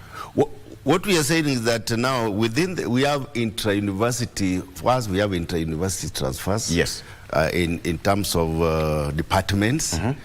But we also have a room that the students can appeal. Like you have seen, over 11,000 students have appealed. So we told them that during this period of time, they must look at all the appeals and all the deserving students must be put in the correct banding. Now they can pick it from there. If they put all the poor students in band 1 and those who can afford in the band 5, now they can pick it from there. When they have reorganized their system and those who have appealed, they have listened to them and they have definitely come out with what is unifying the problems of these people. I think also for Mweshimiwa, once they come back to you, because the members of your committee, you know, you represent the ground. I think part of testing the tools they will come up with, you need a list of your students from Kibra, so that you say, check for me student XY. Then you see the band where that has been put, because that is authentic. It's sampling. It's part of sampling. And that is what made us ask the CS to go back, because we had those samples. Yes, you need and to do. And the CEO of we used to test. Can you test this? And all of them were fake. None of them fitted in the right banding. So that is why we insisted that they must go and redo this means testing instrument. Interesting. And Victor, the Committee on Education has to be congratulated at least for being... Not at least. It should be congratulated. No, at least. Allow me to use the word at least. We have had serious challenges with education in this country, including schools banning, and we've not seen them summoning head teachers and even the CS to ask questions around why are schools banning. I think that is one of the things we asked yesterday. That is why we summoned the CS yesterday to tell us about the banning of these schools. Of course, I know you might not have definite answers. So on this one, I think that I believe that the committee needs to be appreciated, and probably in your parliamentary calendar, you need to have a mechanism of engaging with quality assurance and reporting, so that as the inspectors and the quality assurance officers go to schools and visit, a report is produced. And then the committee needs to verify and go through those reports and even make transit checks into some of these schools. And just to verify what the reports are saying and what is purely happening. And even on this issue of funding, you can also go to institutions of learning and visit. By the way, and impromptu. By the way, when we are on recess, the other recess, we visited universities. We divided ourselves into two groups. One went to Western and the other one Eastern. We visited Eldoret, Maseno, all these universities, and that is how we came up with this and saw that it was not working. We have visited the universities as a committee. But Mweshimiwa, you are doing a good job in the dark. That's why he's here. That's why he's here. So I'm just saying, the committee is doing a good job. But you see the challenge of this country, when you do a good job without anyone knowing you're doing a good job, it still amounts to no job done. No, it almost doesn't count. No, you see, wait. You see, politics, no. Politics is a matter of perception. If we see you to be doing it, and we feel you doing it, then to us, that is something that you have gained a milestone. Because you see, Osido is asking very pertinent questions, and you're answering in the affirmative. Yes. Now imagine Osido is a well-learned, well-schooled gentleman. He's not aware. What do you think about my villagers from Kiambu County? Let's put it this way. In the next 2 months, Mweshimiwa, because he's always here with us, promise me that you'll come back with that report and perhaps get us to understand what really the finding from the Ministry of Education, and if your recommendations will be captured in that report. Very well, anytime. Thank you. And you know, we are always matters that if our wishes are not met, of course we will only ask them to. So Victor, Mweshimiwa Sankok, the Mlima is just a bit, because you have had this conversation and I have not. Now, if they do the banding and they find some students who are put in the wrong banding and they receive more money, what will you do? Will you go and rob those families and bring the money back? Because there will be a system of assisting those who are poor and they were placed in the wrong banding and they did not have money. But now there are also those who will be found that they were put on a banding that the funding was more than what they were deserving. So I want to know how they will be able to collect. And then... But that's like, it's like you're sitting in a committee. Like you're sitting in a committee. And then again, this issue of maybe single parents. You know, that issue that you are calling that some people, there is weight given to being a single parent. That one is a good one, but then how many parents in Kenya have marriage certificate? 10%. So 90% of Kenyans are single. Are single parents. Literally. Because how do they prove that they are married? They are married. Because a proof of marriage is a marriage certificate. So 90% of Kenyan persons are actually single. Again, the single parent, probably a female, she's alone. There is a weight there. What about people like Oscar Sudi and Kalwale, who are married to many wives? You know, you also have a burden. Did you also talk of maybe polygamists, also polygamists, and put some weight on a polygamous family? Because we said the size of the family. The size of the family is the number of children. I'm talking about the number of wives, because when you talk about a single person, you are talking of somebody being alone.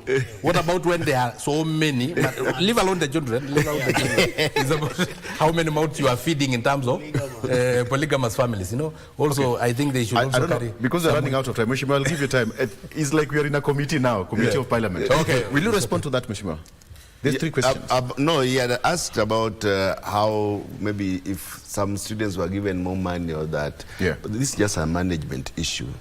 It does not, the committee, as a committee of parliament, we cannot micromanage now the universities. So this is a management issue within the university and also within the funding institution, like the HELB. I think that is just a logistical issue that can be give done. them a recommendation that the money will be transferred to the next year. Yeah, maybe that is what happens. But again, what he has asked about the number of wives, the size of the family. Now those are the variables that we say are not authentic, and you cannot measure them. They are not really measurable unless we go down to the villages and the chiefs and to give a report of those kind of people, whether they are able or they are not able. Okay. I know of a friend who has 13 wives. So you can imagine, without even considering the size of the family. I want to do one dangerous thing here, because I only have 2 minutes. Yes. Mheshimiwa Sakok, what is your take on the Mlima? Which Mlima? Because we have so many mountains. There is also Mount Elgon, so there is Kilimanjaro. I also have Mount Suswa at home. So which mountain are you talking about? Because if you are no, I just want to be specific. Which mountain would you pick? Yes? Talk about. The mountain? Yes. Of course, Mount Kilimanjaro is within Masai land because it is next to Amboseli. It is Masais of Tanzania. So it depends on which mountain are you talking about. Is it slippery? Are you talking about which mountain? Is it Mount Kenya or Mount Kilimanjaro? The one where this tie came from. Okay. Oh, the one with this tie. Okay. Now I understand. Now with that mountain, what I'm sure of is that what is going around in the political scene, because that is local village politics here. Local, you know, I'm a global geopolitician, so nowadays I'm a regional politician. But I've had a few things here and there about the president, the deputy president. These things will be sorted out very soon. Will be sorted out? Yes. Let's leave it at that. Kevin. Victor. Before we give it to the owner of the tie. All politics is local. The beauty of these processes is that our constitution envisioned that there would be talks, drama and hula baloo about impeachments, some of them successful, some of them trials, some of them unsuccessful. The matters of Kenya Kwanza are Kenya Kwanza businesses. The issues between the president and his deputy based on the foundation that they laid. And I know that we have heard that, oh, you were not supposed to be the DP, or in fact so-and-so scored higher, or we thought so-and-so would bring us more votes. All these issues, as Mheshimiwa Sankok says, they'll be sorted. I want to drive them to the people who are supposed to sort them out. Is the president and his deputy. The same way they agreed to appear on that ballot, because it is the law, that when you you present yourself as a president, you also give us a running mate, which is printed with you. And there's a process at which we arrive at those kind of agreements. So in the same manner as they agreed, let them lock themselves. Sijui nani alitoa mwingine kwa WhatsApp groups, sijui I didn't know he was going to New York. I think that is too much for Kenyans based on what we are. I love the way you're summarizing this, because if you were to have a whole discussion, yes, it would take 2 hours. And Victor realized that this government is only 2 years and a few months old. Yes. They have a lot which they have not done for Kenyans, and Kenyans can't touch it. Let them spend time doing those, they are delivering those services to Kenyans. Is that tie so tight? Thank you, Victor. You know, as I started, I told you I'm wearing this tie. It's Rigiji's favorite tie. Once in a while, it will show up like 3 times in a week. And I'm not wearing it necessarily. Yes, 3 times. This one, or is like that no, one? it's like this one. Okay. And I'm not necessarily wearing it for the love of the man, but as a constant reminder that even good things sometimes come to an end. I want to advise our kingpin. Even though he said he's not the kingpin, that Uhuru is the kingpin. You know, wisdom dictates that there is a time to be with the people, which is okay, and there is also a time to mingle with your fellow leaders. Right now, even though I love Rigiji as a person from Mulima, there's nothing I can do for him. We don't have an election, so I can't vote for him. There is literally, as a person from Mulima, and you see, I'll not go to Madeira and burn tires so that Rigiji should not be impeached. I'll not do that. But in 2027, if he needs me, I can cast my vote for him. But now, it is time for him to look for Honorable Orero and the other members of parliament. Because, you know, time and chance, seasons dictate that for every season, you must use the right tool for the right season. The tool for Mount Kenya people, we love you, but now we can't help you. We can only plead with you. Oh, they have removed you from WhatsApp group. Those people are very bad. They should not do that. Oh, you are not going to events. How can they do that to you? It's very wrong. But that's as far as we can go now, sympathizing with you. But this time, you need Honorable Orero. You need other members of parliament. Please go speak to them. Go speak to the president. Those are the only people now who can save you. But for us, if you need us in 2027, we are there for you if you will survive. I didn't know that long. That clever. What do you mean? Let's leave it at that. You've been doubting my intelligence. Honorable Orero, thank you so much. Honorable Orero, thank you so much. Honorable Sankoka, asante sana. Kevin Osido, you know, asante. You really give me time. I must say, I must greet my people of Kibra. Greet them. Now, thank you for watching. we need to check where this tie came from. No. Let them greet these people. No.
what we could do with that much wealth. You can make any note that you want.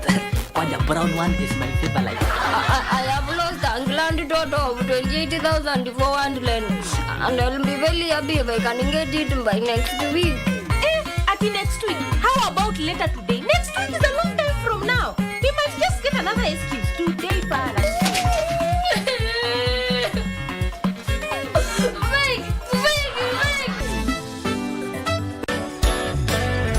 Brittany, and I'm here to talk about my sport that I play. I play golf. It's a very nice sport. This is a driver. A driver is the strongest club of all clubs. It helps you hit the ball as far as you can. And today's story takes us under the ocean. And under the ocean we meet Squiglet Pig. Well, I know it's a confusing name, right? But it is a fish, a squid, who looks like a pig. Today I'm going to show you guys how to make the yummiest snack at the comfort of your home. I'm fluffy and warm in my furry coat. Although we look similar.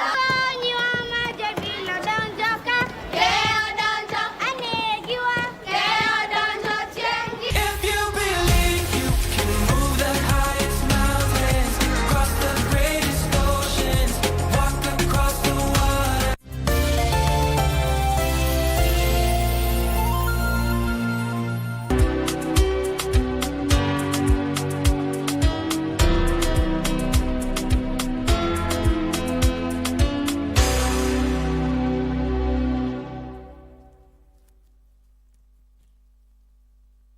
Are you a talented artist? Or are you passionate about a topic you want to discuss? But money can be very hard to find for an upcoming artist. Don't worry, Studio Mashinani has got your back. Sign up on ajira.co.ke to book a session with our music and video producers across the country. Work on your music, jingles, spoken words, and even podcasts to realize your dream. All for free. Studio Mashinani, Radani Talent. Naomba niwasalimu nyote. Hamjambo. Hatujambo.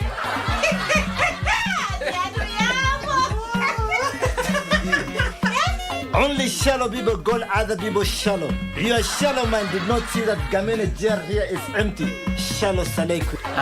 Dadangu usiogope hata. Kwani watakaje? Just imagine You were starting to piss me off. She just said she's having a situation. Si ni mawazo tu. You see, Mr. Nobot, our parents made this deal for us. What we can do is to bring the best out of it. Of course. I've already served you with the question papers. What else do you want?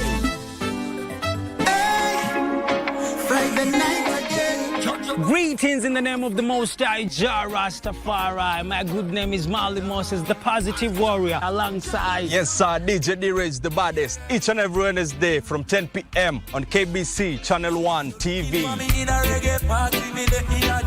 Tunakuletea the biggest reggae party in 254 in a yard extra. Extra niceness of reggae music. Extra dose of entertainment. When the thing is nice, we have to do it twice.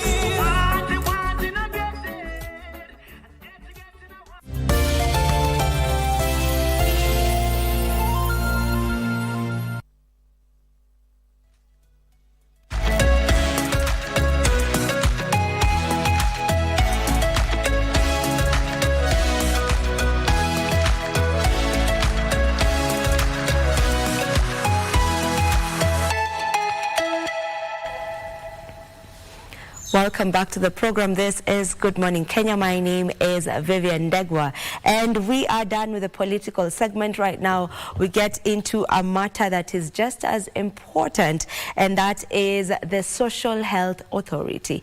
Now we know that we are transitioning from NHIF to SHA, and we just want to know how that transition is supposed to happen and how smoothly they will ensure, or rather the Ministry of Health will ensure that it gets to happen.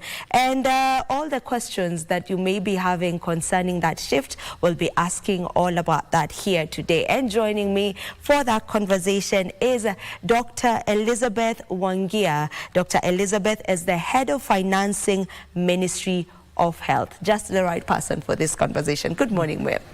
Good morning to you, Vivian. You're well? I'm very well. Okay, we're pleased to have you here. We have so many questions for you because we need to understand that transition from NHIF to SHA, SHIF, and all that. So if we may just begin by you telling us what the Social Health Authority is.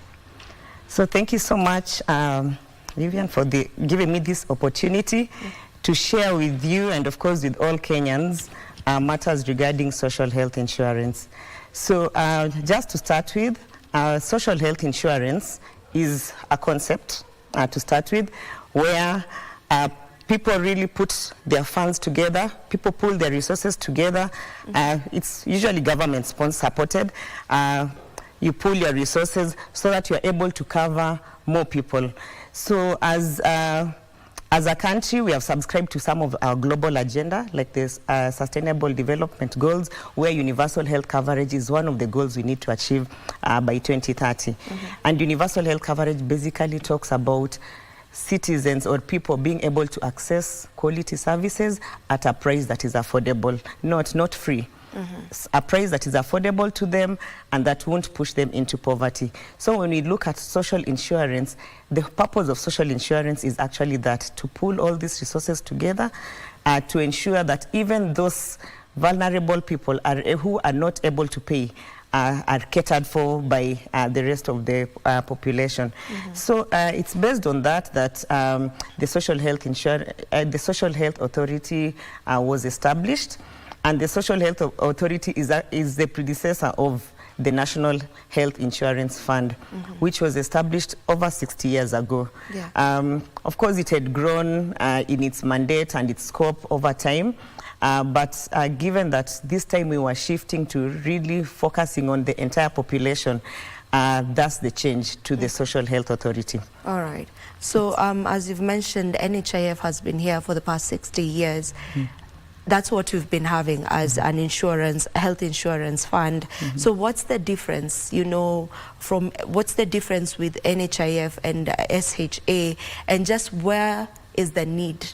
And what is the need of us having SHA and not maybe trying to look at NHIF and tweak some things? Okay. So NHIF when it started in the 60s, it mainly targeted the employed, the formal sector, and it was giving them a basic cover. Over time, it expanded its scope to cover even people within the informal sector, those who were willing, and it was more or less voluntary. And with that also, the scope expanded. If you remember, previously, it used to be only bed charge. You could just hear of bed charge. But then over time, the scope expanded. We started seeing payment for even surgical services, payment for cancer management, payment for dialysis, and the like. As part of the expansion, they also included what you call enhanced schemes. So the enhanced schemes catered for special groups, mainly government, mainly government, and one of them is like the civil servant scheme, which all civil servants used to enjoy. Counties also used to, negotiate with the NHIF and, have also some enhancement of their schemes, some parastatals and the like. But over time, it was clear that these schemes were quite unsustainable. NHIF had close to 98 schemes. So that is one thing. So most of these schemes, you'd find they are enhanced. They are more or less like a private insurer. In fact, much better. In fact, if you talk to civil servants, what they were entitled to was way better than what they would have ever got in any private insurance. But it was at the expense of their contribution, because if you look at what was even contributed for that scheme, it was way less than what the scheme actually costed. And therefore, over time, based on even data and all that, it was seen that some of these schemes were actually unsustainable. So with that, social health insurance, number one thing, doesn't have enhanced schemes. So it is a purely social health insurance. And number two, there were quite a number of functions that were performed by NHIF that were more or less conflicting with, with each other. So they were more or less like you are the judge, you are the jury, you are the prosecutor. So you are the one who is bringing people on board, you are the one who is, purchasing the services. And if there are any disputes, you are the same one who has to address these disputes. So as we moved from NHIF to Social Health Authority. Some of these functions have actually been split. That is one game changer. When it comes to how do you bring facilities on board, that has been taken away from Social Health Authority. That one will be done by this with the specific regulator. If there are health facilities like hospitals, clinics, that function will be taken up by Kenya Medical Practitioners and Dentist Council. As we progress, we'll be bringing on board even private pharmacies, and therefore the regulator will be the Pharmacy and Poisons Board. If we go into contracting laboratories standalone, then the regulator will be Kenya Medical Laboratory and Technicians Board. So the regulators will be the ones to tell us these are our facilities and this is their capacity, and not the institution itself going to check on the facility and deciding. Because if I'm the one buying the services, I can as well go to a facility and probably say that this is I would say a level 5 facility when it's a level 4 facility. And that's where a lot of issues around event fraud come in. So that is one game changer. The other game changer is around who develops these benefits. When you hear that we have benefits, and the benefits are around, because the benefits answer the question, what is in it when I have my card? Will I get maternity services? Will I get renal services and the like? So even that determining of the benefit is done independently by a benefit. It will be done by a benefit package experts panel, and it's because we want to really use a lot of data.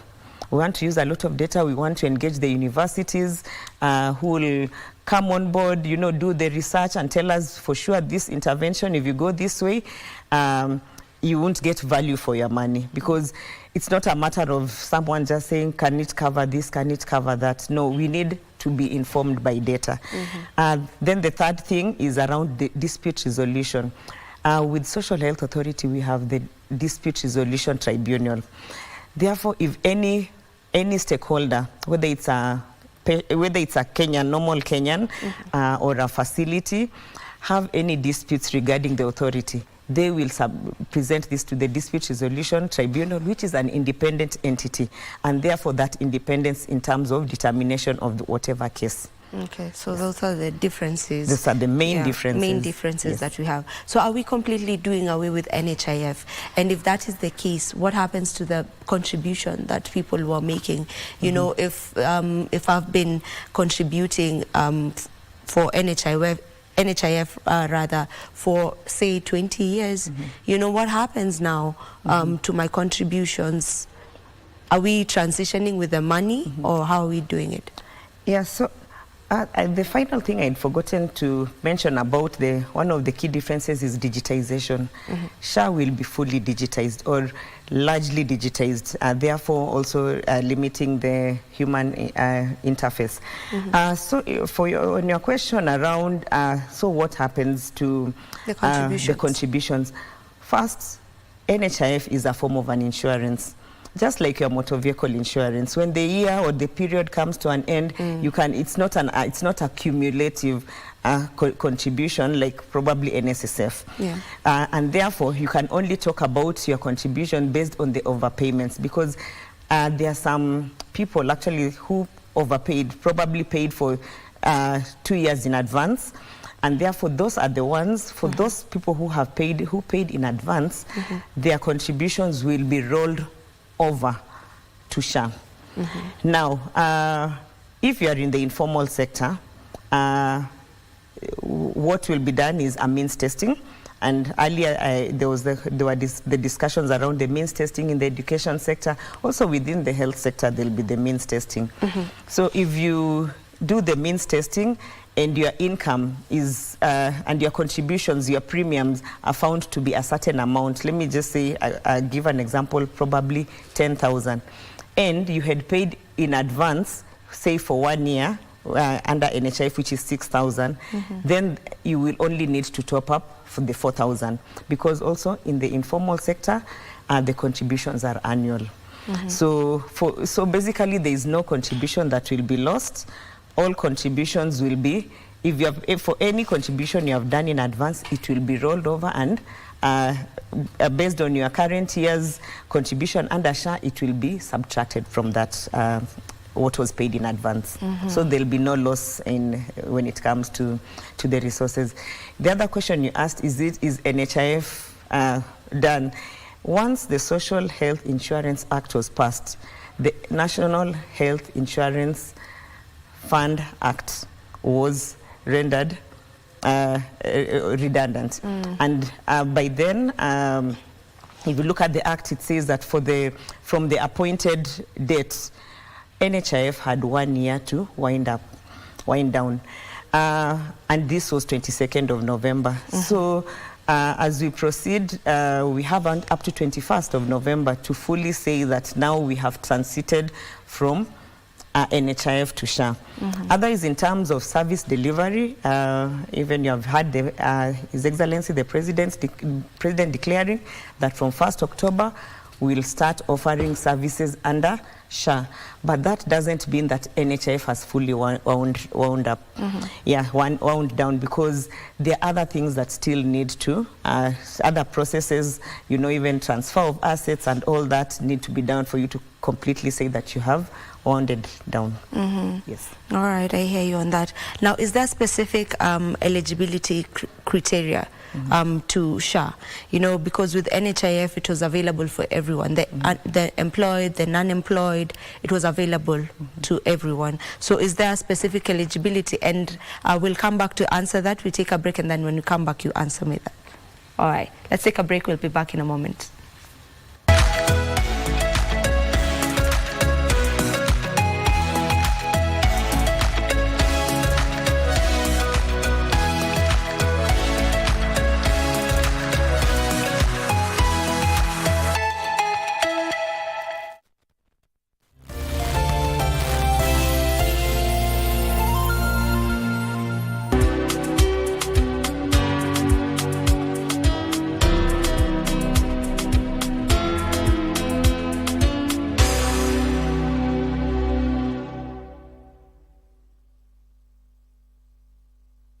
Mtazamaji, tumekuandalia taarifa zinazogonga vichwa vya vyombo vya habari kutoka hapa jijini Nairobi na pia mashinani. Wanahabari zaidi ya ubora wao wako ange kukuletea habari pindi zinapochipuka kutoka pembe zote za Kenya.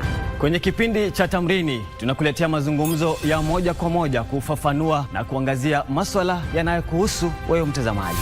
Kumbuka, taarifa yenye thamani daima hupokewa kwa amani. Hivyo basi usikose kuungana nasi kila siku ya wiki. Tukupakulie na tukutaarifu taarifa yenye mnato kwenye runinga unayoienzi. Kwenye kurunzi mashinani, sisi DC.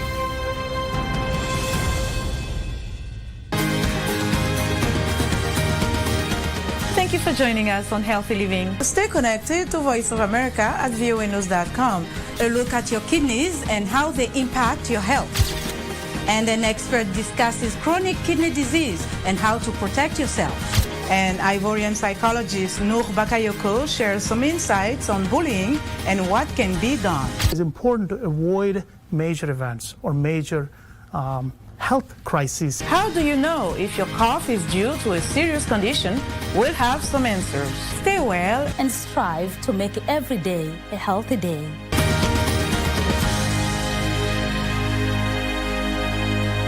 The young generation awakens on Y254, the leading youth TV station in Kenya. We treat you to current affairs, entrepreneurship, health, and human interest conversations. It's art, it's culture, Movies, gossip and trends, sports, drama. We bring you a vibe like no other, straight to your living room. To keep you informed, inspired, entertained, and most of all, refreshed. We are such a vibe.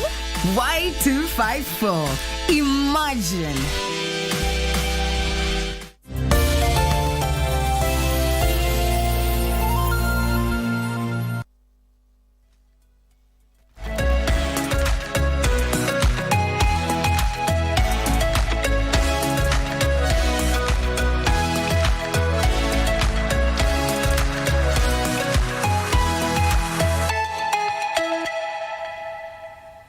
Welcome back. We are glad that you are staying with us. Now, before we took that break, I had posed the question on how specific is the eligibility criteria.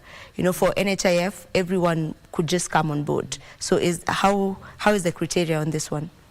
Yeah, so given that SHA is a social health insurance, it's limited actually to the citizens. So number one, so long as you're a citizen of Kenya, you are eligible to join the social health insurance. Number two, the refugees, the ones who have documented refugees are also eligible, and also the residents. So you may not be a Kenyan, but you are a resident. You are captured as a resident and by immigration. Then those are also considered eligible. The other thing is also for the prisoners. We count also the prisoners. They need to be members of the social health insurance. Yeah. So basically the eligibility is you have to be a Kenyan or a resident or a refugee. All right, so you need to be a citizen of the country, a resident in the country, or a refugee in Kenya. Okay, there's a question that has just come in, and someone is asking, why are we needed to register afresh? You already have our data for those who are already on the NHIF platform, so why do they need to register afresh when you can just take that data and move forward with it?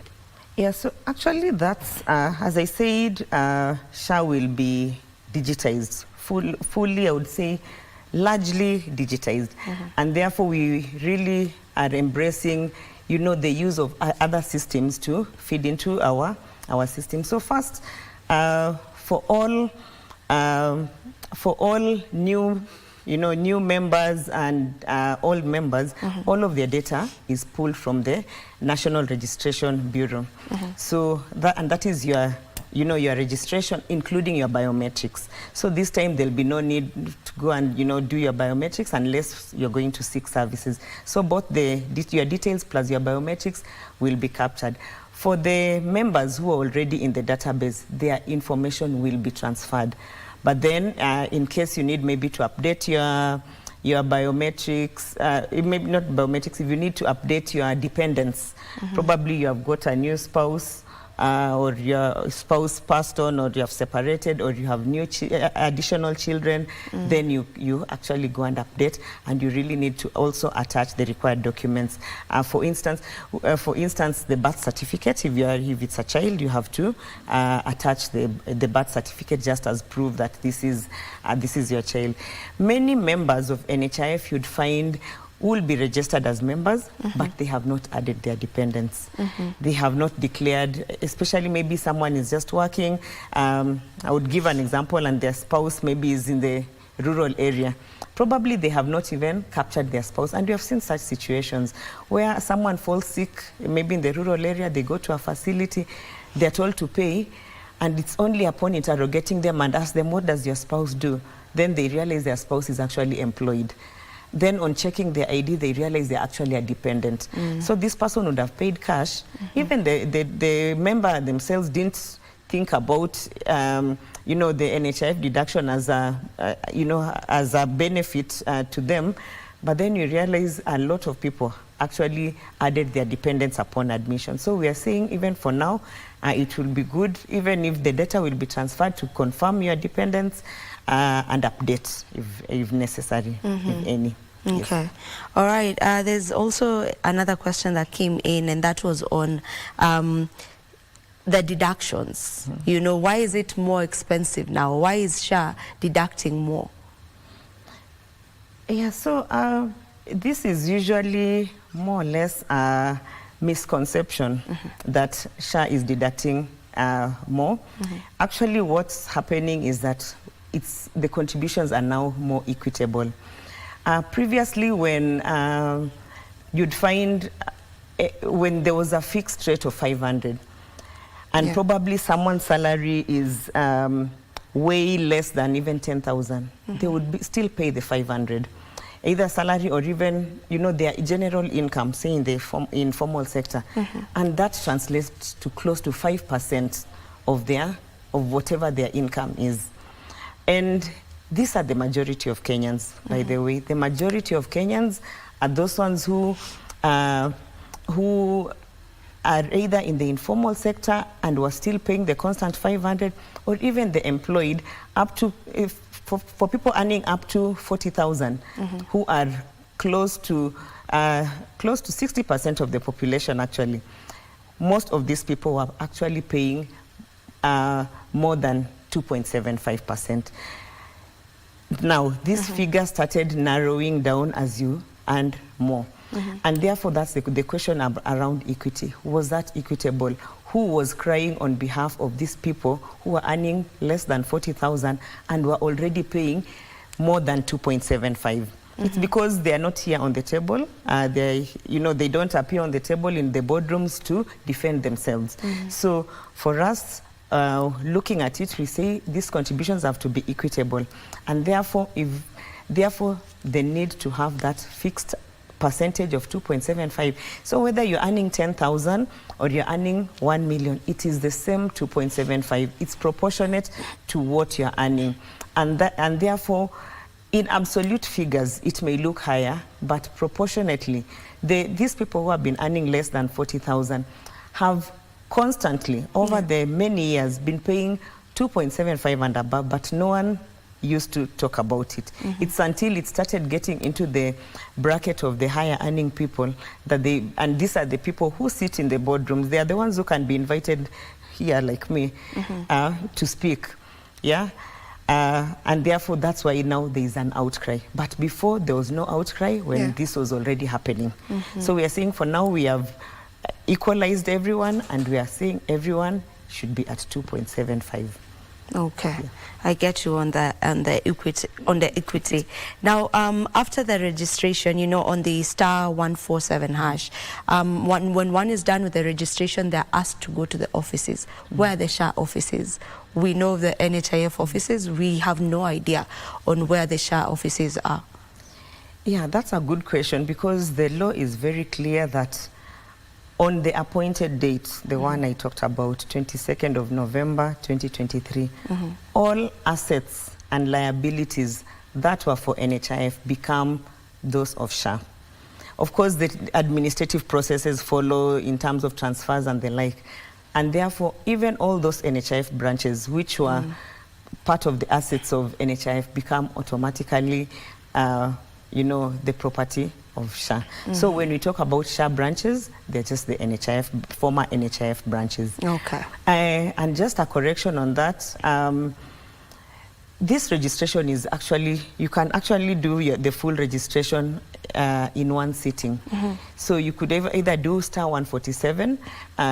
With *147, you may not be able to upload, say if you need to add dependents, you may not be able to upload, say, a birth certificate and the like. But then there is the website, there is the online version. If you go to www.sha.go.ke, you will be able to complete that process to the end. You don't need to go to a SHA office. Okay. Yes. So as I indicated, the biometrics data will also be fully transferred. So once, actually, I could have shown you my SHA card or number. Once you register, when you finish your registration on sha.go.ke, you get a SHA number. And with that SHA number, you should be able to seek services immediately. With NHIF, you needed to wait for 90 days before you're able to seek services. But with SHA, once you have registered and you have a SHA number, you should be able to walk to the nearest facility the following day or immediately. If it's a primary level facility, dispensary or a health center, those are the primary level facilities, you'll be able to get a service immediately. For the secondary level facilities, the hospitals, the former, the current sub-county hospitals, county hospitals, and the referral hospitals, you need to be a paid-up member. So for you to access services at that level of care, you need to have prove that you have fully paid up. If you are in the informal sector, the payment has to be an annual premium. If it's the formal sector, then you need to, they'll just be proof that your employer has been remitting your contributions. So that's one plus that is there with SHA, that there is no waiting time. and that services at primary level, dispensaries and health centers will actually be free of charge to the citizen. They are not free. Someone is paying. It's because the government has put in resources towards that. So it's publicly financed, but to the citizens, they'll receive services at no cost. Okay. Now, as we come to a close of this conversation, that I feel we should be having more of this, so that people, or rather just we, would be able to get to understand this shift better. My question is on the healthcare services. Will we be able to see a change in healthcare services, positive change in healthcare services, and how will we see these changes? Yes, so, SHA will contract all facilities, and when I say all, I mean the public facilities, the private facilities, and even the faith-based facilities. And therefore, even at facility level, they have the sole responsibility. Once you sign that contract, because there is a contract saying that at primary level, you should be able to offer these services, consultation, lab, medicines, and all that. If it's an inpatient, you need to maybe bed charges, nursing charges, and all that. So when you sign that contract, it binds you. It's a contract between you and the authority, a facility and the authority. And that contract should be binding in the sense that if you signed it, you should offer that service. We know that may not necessarily happen, but we know that since no one is being locked to a facility, people will vote with their feet. So it will be well known. It's usually well known in a community that if you go to that facility, you don't get maybe medicines. If you go to this facility, you'll get. So people will vote with their feet and go to the facility where these services will be offered. And the ripple effect is that this other facility that was not offering services will not get the clients, and therefore they have to do their investments. And we have seen several facilities, even in the government sector, that have really upped their game to the extent that they are competing with even the private facilities. And even if you go mashinani, most people have the faith and trust actually in public facilities. So it may not happen as a bang, but progressively, as they also get their reimbursements, then the services also will improve. But they have the sole responsibility, the facility has the sole responsibility to also invest so that they abide to the contract they signed with SHA to offer quality services at the price that has been agreed upon. Okay. Yeah. All right. Thank you so much, Dr. Elizabeth, for joining us for this particular conversation. And of course, we'll welcome you back some other day so that we get to continue with this conversation. Okay. Thank you. All right, this is where we end this particular topic on the transition from NHIF to SHA. Right now, don't you go too far, because Mike Megwe will be back in a moment.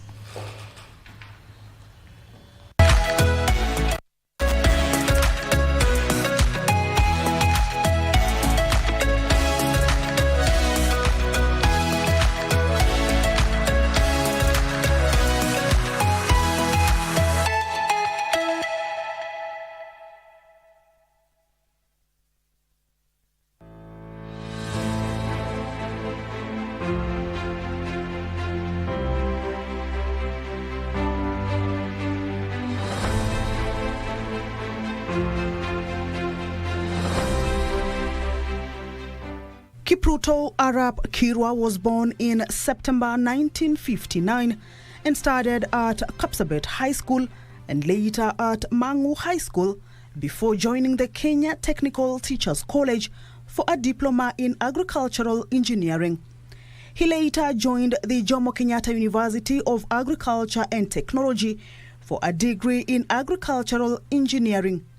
From 1986 to 1988, he was a teacher and headmaster at Tilol Secondary School in present-day Uasin Gishu County.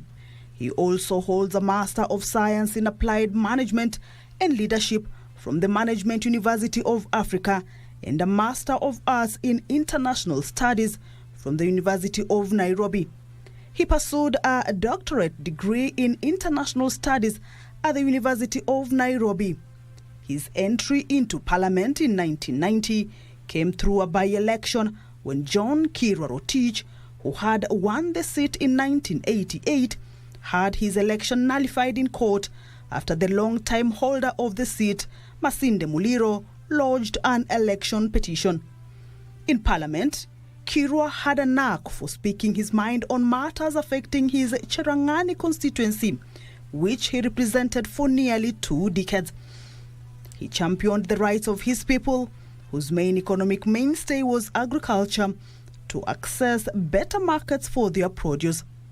He also opposed the dumping of cheap imported grains, which depressed prices, especially during harvest season. From 1998 to 2002, Kirwa served as Agriculture Assistant Minister in President Daniel Arap Moi's government. By 2000, Kirwa had decamped from KANU to the opposition, becoming an important cog in the wheel that was the National Alliance Party of Kenya, NARC. He worked closely with Mwai Kibaki behind the scenes to shape NARC into a formidable coalition that brought together Kibaki's Democratic Party, DP, Ford Kenya, led by Kijana Wamalwa, and Charity Ngilu's National Party of Kenya. Kirwa won the Cherangani parliamentary seat in 2002 on a Ford Kenya NARC ticket. In 2003, President Mwai Kibaki appointed Kipruto Arap Kirwa to the agriculture docket, where he served until 2007. He was vanquished in 2007 by Joshua Kutunyi, who vied on an Orange Democratic Movement Party ticket. Even after his loss in 2007, President Mwai Kibaki appointed him the Intergovernmental Authority on Development, IGAD Special Envoy to Somalia, Peace and National Reconciliation, where he served between 2008 and 2012. In 2013, he contested the Trans Nzoia Senate seat on a new Ford Kenya ticket and lost to Ford Kenya's Henry Ole Ndiema. In January 2017, Kirwa moved to Musalia Mudavadi's Amani National Congress and became the party's deputy leader.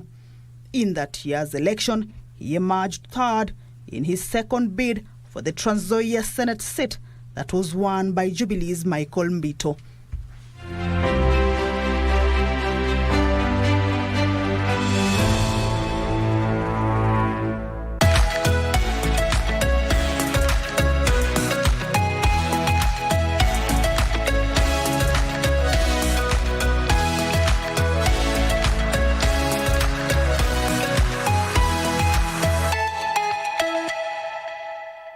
Now let's crown this Good Morning Kenya buffet with the last conversation on the show. Today we are focusing on the welfare of the county workers. My name is Mike Megu. Welcome to this segment. And recently the state has given a pay rise to police officers, teachers and other civil servants, but there's a problem.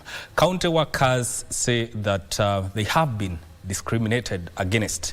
And to talk about this issue and much more concerning the welfare of these county workers is Dr. John Dunda, who is a Deputy General Secretary, Kenya County Government Workers Union. Karibu sana. Thank you. And also Tom Kangede, who is a National Treasurer of the same union. Welcome to the program. Thank you. How are you doing? I'm good. Let me start with you, Daktari. The issue of salaries. Workers say they have been discriminated against in the current salary adjustments as opposed to your counterparts in the national government. Why do you feel like this is discriminatory? Thank you so much, Mike. It is extremely discriminatory. Since the last year, July, SRC issued some advisories on salaries for civil service in the Republic of Kenya. And recently, they issued a ban on the same. But after the civil service, that is the UKCS, issued a notice on intention to strike, then the same was lifted partially. So it was lifted for the national government employees while the counties were left. So this is extremely discriminatory. It is unacceptable because all the employees in Kenya, both in the devolved units and also in the national government, they are civil servants. They are civil servants, so the sense of discrimination should not even be thought of, because it is unlawful, it is not proper, it is not supposed to be as such. Yeah. Now, as a union, Mr. Tom, how do you want this addressed? Because there's also the issue of delayed salaries. First, I must go to and say the discrimination extends further. As we know, counties have the workers have come from different sectors. Some are devolved from the national government, some are employed by the boards, and some are from the local authorities. Now, the circulars which SRC comes out with, they discriminate against the local authorities, because they say every other person will benefit except the local authorities. So that is another discrimination I wanted to say, so that members can understand why we are still calling it is the circulars also are discriminatory by nature. Now, what we want is what our constitution urges us to do, where stakeholders sit. Recently, the county boards forum got a ruling that in every circular that SRC has to bring out or issue, it has to have the stakeholders, the employer, who is the boards, the employees who are represented by unions, and them as the advisors of government or advisors of boards. We should come on a round table and discuss. That is where the solution we will get a solution, because we know our people. They are elected for 6 years, as we have been here for decades. I think the municipals, former municipals, were there even before independence. Yeah. So we know our people, and our union also knows their people. So when we sit in the round table, we'll agree, and if we don't agree, we'll have arbitrators like Ministry of Labor and also the courts. But if you sit down and direct, that one will never work. There's also the issues of promotion, daktari, within those within different cadres within county government workers. How is that bringing about issues? Why is it among the things that you are fighting for? Okay, thank you so much. The issues of promotions has been thorn in the flesh, because most of the county governments in Kenya, they also practice the issue of discrimination in these promotions. And in fact, there has existed profiling of employees, especially from local authorities. I don't know what they did wrong to who, because even when promotions are being done, they are supposed to be done on merit. And in fact, like the cases of the common conduct employees, the policies are clear on what is supposed to be done, because considerations are supposed to be done after every 3 years. So majority of the counties promote the devolved staff. They also promote those who have been employed by the boards, notwithstanding the defunct local authorities employees have been left out, which is also discriminatory in nature. It is a serious issue. It is something which is not supposed to happen. Devolution is now fairly old. About 12 years, At least we should not be talking about defunct local authorities. We should not be talking about the devolved staff. We should not be talking about employees who are employed by the public service boards. But we are supposed to be talking of public service employees within the counties. Because when we profile employees on who employs them, because it has gone even to an extent when promotions are being done, the consideration is also based on who employed you? Who employed you? Were you employed by the current governor? Is it the former governor? So it is very dire. It is very bad. It is very worse within the counties. And something must be done because there is a lot of disquiet within the workforce. And something very serious must be done because these will jeopardize the services. Because when there is disquiet and when the employees are not happy, then they cannot be productive. We are talking of employees who have not been promoted for the last 12 years, even over 12 years. We are talking of employees who have stagnated since devolution, even notwithstanding, even the annual increment, they don't get. So whatever you used to earn during the former local authorities, you earn it even now, notwithstanding even the annual increment, for God's sake, for heaven's sake, even annual increment. They have just stagnated, they are demoralized, something must be done. And Mr. Tom, if you're talking about something that must be done, who is supposed to do this to address issues, especially when it comes to dealing with matter stagnation? Matter stagnations are county-based.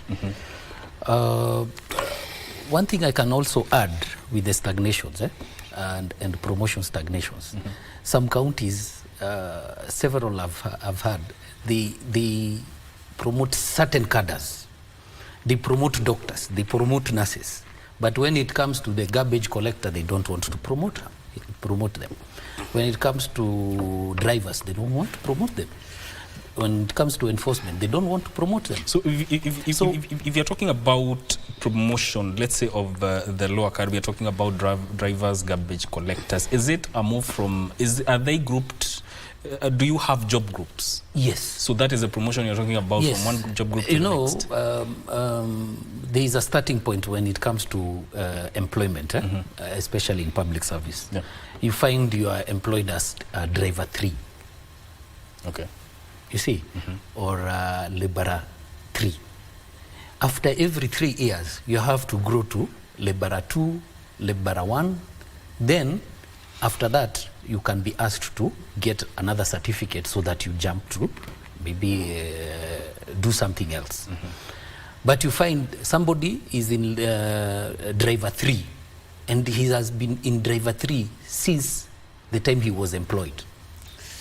You see, you're employed in 2013, you are in driver 3 in 2024.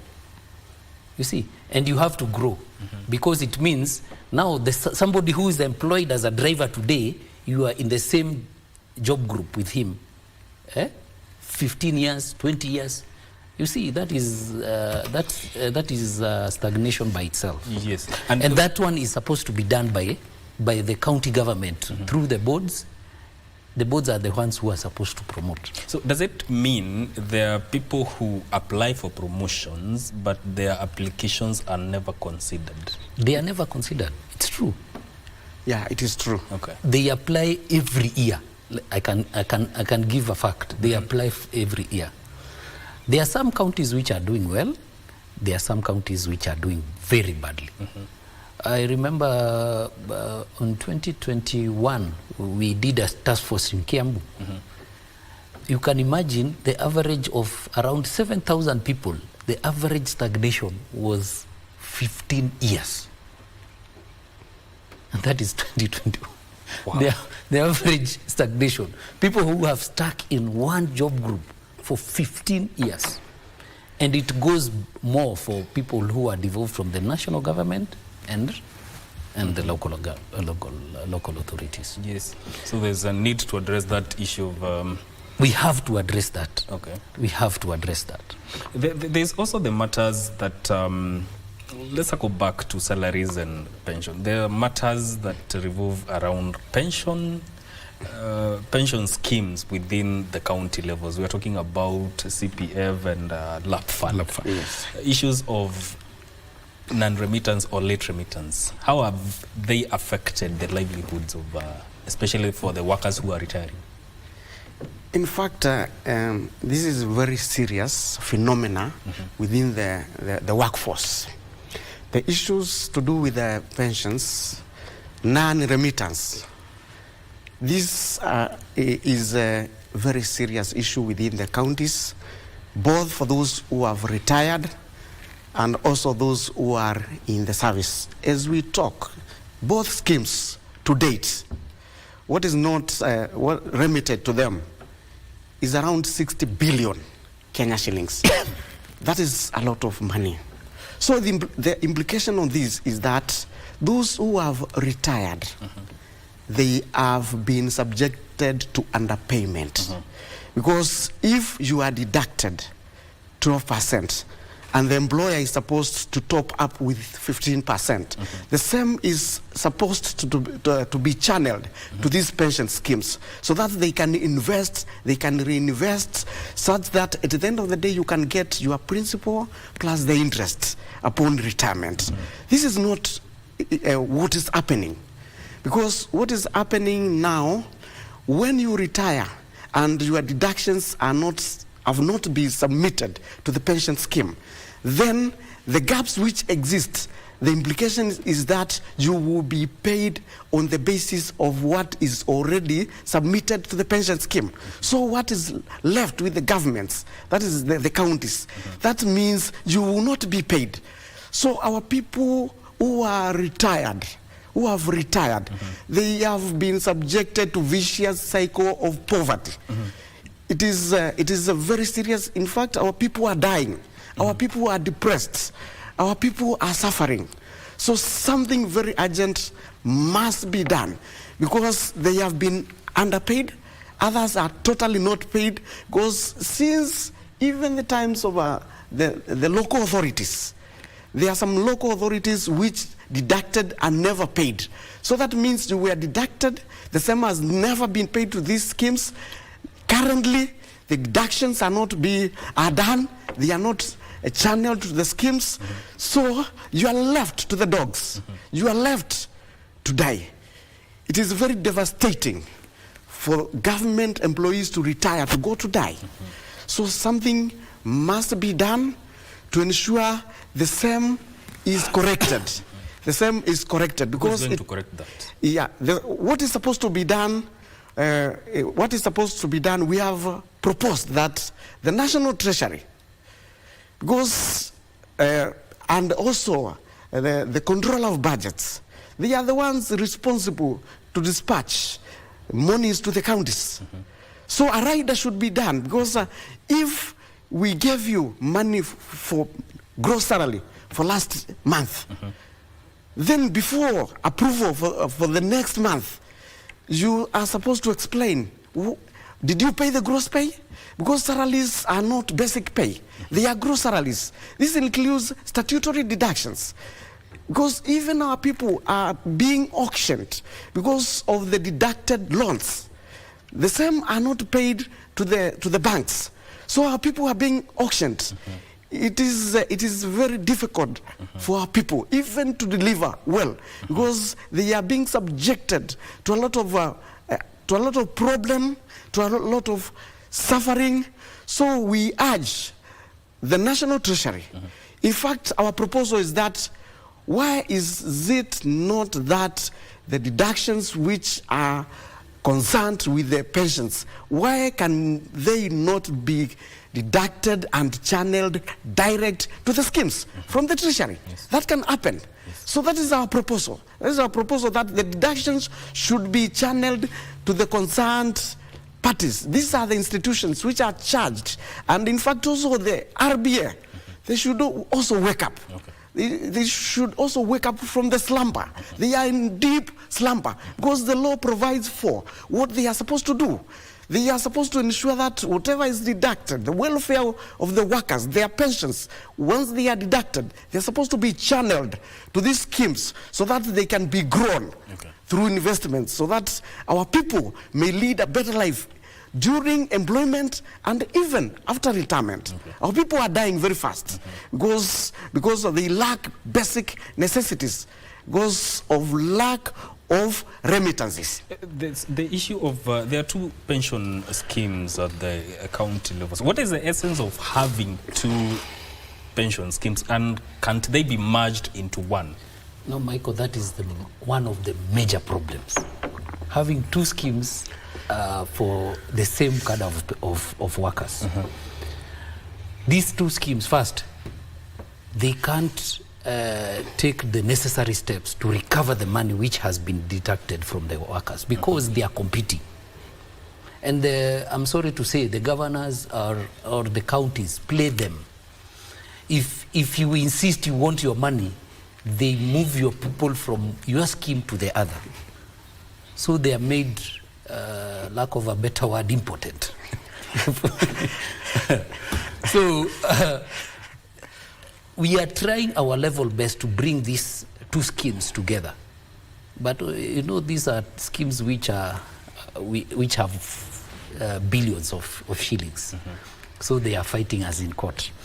But the most important thing is to bring them together so that first they stop competing, because competing means you spend a lot in competing, and this is our money they are spending. Second, the administrative cost becomes quite high. So when it is one scheme that we know that every person from the county goes to that scheme, they don't need to be politicking around with the governors or the counties. They will settle for that. What do you see as the biggest impediment to merging these two pension schemes? The two schemes, of course. Nobody wants to lose his job. That is a fact.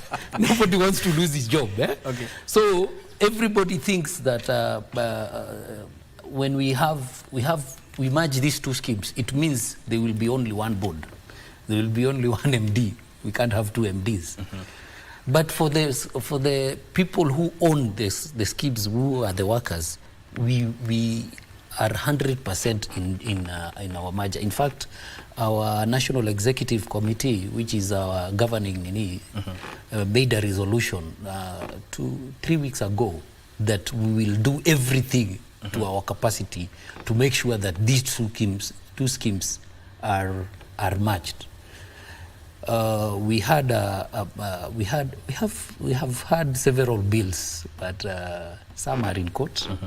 Some didn't make it through Parliament, but we hope we'll sit with these two schemes because they are ours, and try to merge them, one way or another.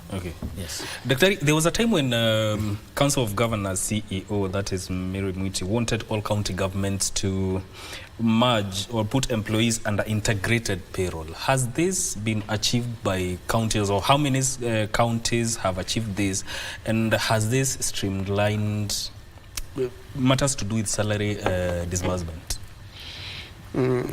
This has not been actualized. And I think going forward, this is one of the issues which should be done to ensure that there is equity. There is also fairness on the matters payroll. So this must be fast-tracked to ensure that some of the issues which emanate from the employees, and they are not satisfied. This is one of the areas we see there will be a mitigation on the same. Because when there is no integration, then it means that even the payments, even the payments of these salaries, there is no uniformity. And that's why, as we talk today, we have counties which are yet even to pay for their salaries for the last 3 months. So the workers are left to suffer because they cannot meet their immediate financial obligations as to when they fall due. not limited to payment of rent, basic necessities of life, including for food, school fees, and it is very wrong. It is even ungodly when you are employed by the state and after 3 months you are not paid. The salary delays, the perennial salary delays is something which must be worked on, to ensure that workers are certain at the end of every month, 30th, the payment of salaries is due. And according to the Employment Act, it should not be later than 5th of the preceding month payment of the salaries. So this must be fast-tracked to ensure that there is certainty, there is happiness for our employees when they are working, because they are certain I will get my pay on 30th, even before, but not later than 5th of the preceding month. Yes. Bwana Tom, recently Mombasa County entered into a collective bargaining agreement with its county workers. What is the effectiveness of that, and also does it mean if other counties adopt such a CBA, it's going to address these problems once and for all?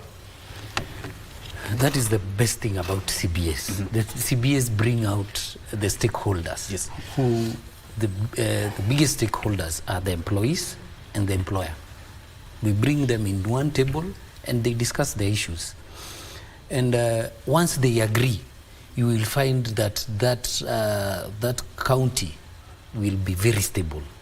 So we urge most members, because you find we have several recognitions, quite a number, in the counties, but most of them are not doing what is necessary, because a recognition is supposed to be a stepping stone of getting a CBA. But the major hurdle has been SRC. Because even SRC, when they give, I'm sorry to say, they give advice, they give illegal advice. They give an advice, I say, you should negotiate either staying at where you are for 4 years or negotiate going downwards. That is against the law. You cannot affect somebody's salary in the negative. Yes. So we are in court because like Nairobi here, that is the advice they give. Nairobi, the county wanted to give us a good salary, and the fact was it wanted to harmonize the fact because the CBA was about harmonizing the salaries, because each person came with his own salary. Now you start harmonizing. If my basic is high and he came from maybe somewhere else which is low, we try to harmonize. If my commuter is low, I'm harmonized over time. That is after maybe 4 years, 5 years. We can even have a projection of 8 years. But a worker has to grow. You can't keep him stagnated for all those years because he was employed by maybe the former local authority. People never choose where we choose where we are employed. But that is not a reason to discriminate. Yes. So you find Mombasa is quite stable, and we had a very good CBA, and the members are happy.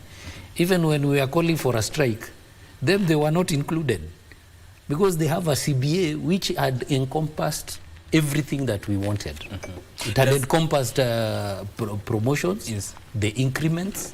It had all those in that CBA. So these issues of salaries, promotions, non-remittance of pension monies to the schemes, they apply to all counties, yes? Yes.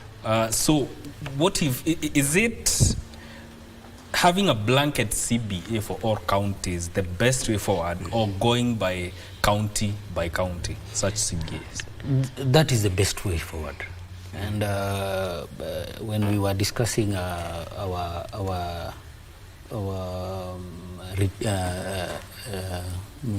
our strike with devolution, that is the way we were thinking, and that is what we had projected. But I don't want to downplay the task which is ahead. Yes. But that is the best way.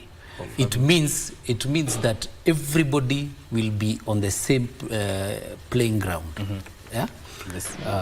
Within the counties, because if we do Kiambu and we do Nakuru and we leave the others, it means the others will be disadvantaged, and they will not be harmonized. So the best way is to sit down and with the boards, of course, who are the employers. They are supposed to be advised by SRC, and us we talk, and that is the main essence of a CBA, where two or three parties meet and discuss the issues and agree. ECD is a devolved function, and but what is the main challenge that is hindering counties in ensuring that it's fully implemented and changes are made to achieve a successful management of ECD? In fact, as we talk, it is true the ECDs is a devolved function. They are also our members, and in fact, it is very devastating, since even the issues to do with the implementation of the salaries through a scheme of service which was sanctioned even by the Council of Governors, it has not been done in all the counties. So every county pays the way they wish, the way they think, despite the fact that we have an existing scheme of service which harmonized the salaries for ECD teachers, and we urge the counties to ensure that they abide to the law, to the rule of game. If there is a scheme of service which is in force, which is applicable to all the counties in Kenya, then the same must be implemented, such that these caregivers who are our ECD teachers, they are trained, they know what they do, they handle our kids from when they are very small. They nurture them. They must do so when they are motivated, when they are facilitated, when they are happy, when they are given what is due to them. So we urge the counties to ensure that they implement the scheme of service for the ECD teachers, and that will be the best starting point, because there exists discrimination in the counties.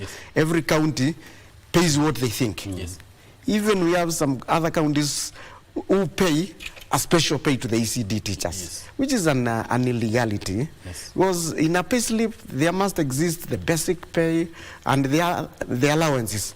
And also we have counties which are even paying below the minimum wage. The minimum wage was gazetted on 1st May 2022, and it is still in force. We have counties which are paying ECD teachers less than 10,000. This is unheard of. This is ridiculous. We cannot understand. Because if the government cannot abide by the rule of the game, which is the law, we have bare minimum wages. We have also the scheme of service. Then where are we heading to? Where are we heading to? So we must practice, we must preach water and take the same. Not preaching water, alafu tunakunywa chang'aa. It is wrong. Finally, as we come to a close, and I want to hear this from both of you, there's a multi-agency technical committee that is addressing the issues by county workers. What do you hope that it will achieve? The first thing is knowing the problem. When you know the problem, you have solved halfway. Because we expect a lot. Because this multi-agency has brought all the stakeholders. It has brought the employer, it has brought the referee, who is the labor, it has brought the advisor, who is the SRC, it has brought us to the forum, who we represent workers. And we expect to get a way out. Yes. We expect to get away. I don't want to preempt, but we have a lot of expectations. Okay. We anticipate that these Mount Angels committees, they are two. Yes. One is catering for issues to do with the salaries, which is the delays, the promotions, the stagnation, and all that stuff which is related to salaries. The other one is about the pensions and the issues to do with the pensions. So we anticipate this to be unlocked. Okay. We anticipate for a way forward on the issues to do with the devolved staff in Woolsam. We anticipate for a recognition which is universal in nature. Okay. We anticipate to get the best out of this, and the acrimony in the counties to stop through these negotiations, and maybe we come up with some short-term, medium-term, and long-term solutions, including policy issues and legal issues. All right. So we are very optimistic that we'll get the best out of this. All right. And the workers will be extremely excited and happy. All right. Yeah. That was our time. Yeah. That is Dr. John Dunda, who is the Deputy General Secretary, Kenya County Government Workers Union, and Mr. Tom Kang'ethe, who is the National Treasurer of the same union, speaking to us about matters county government workers welfare. This is where we end Good Morning Kenya and this conversation. Thank you for tuning in to KBC. Enjoy the rest of your viewing. My name is Mike Migwe.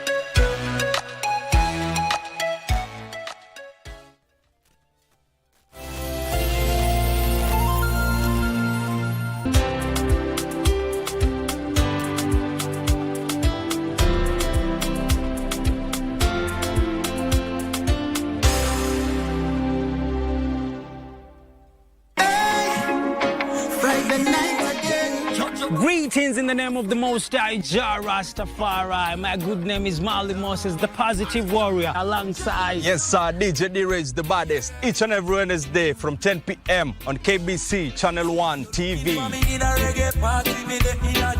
Tunakuletea the biggest reggae party in 254 in a yard extra. Extra niceness of reggae music. Extra dose of entertainment. When the thing is nice, we have to do it twice.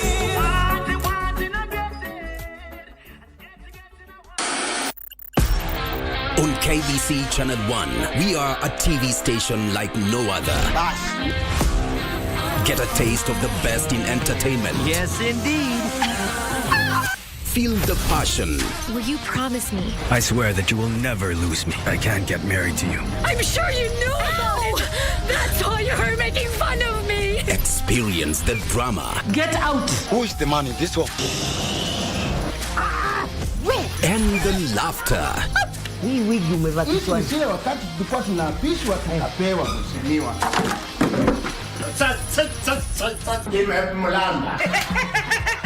Move to the beat.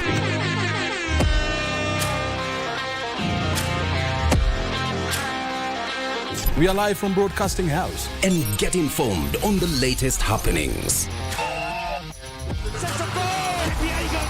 KBC Channel 1.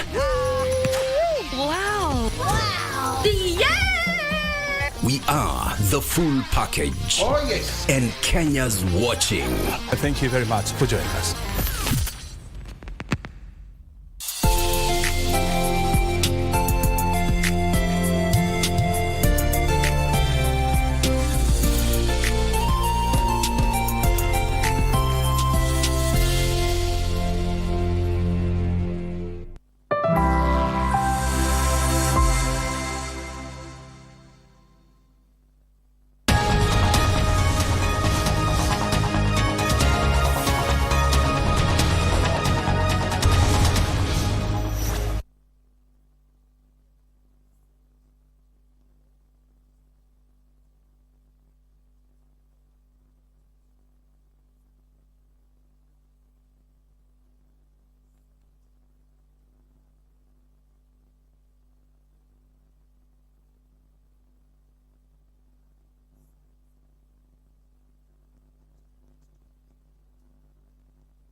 or international concerns.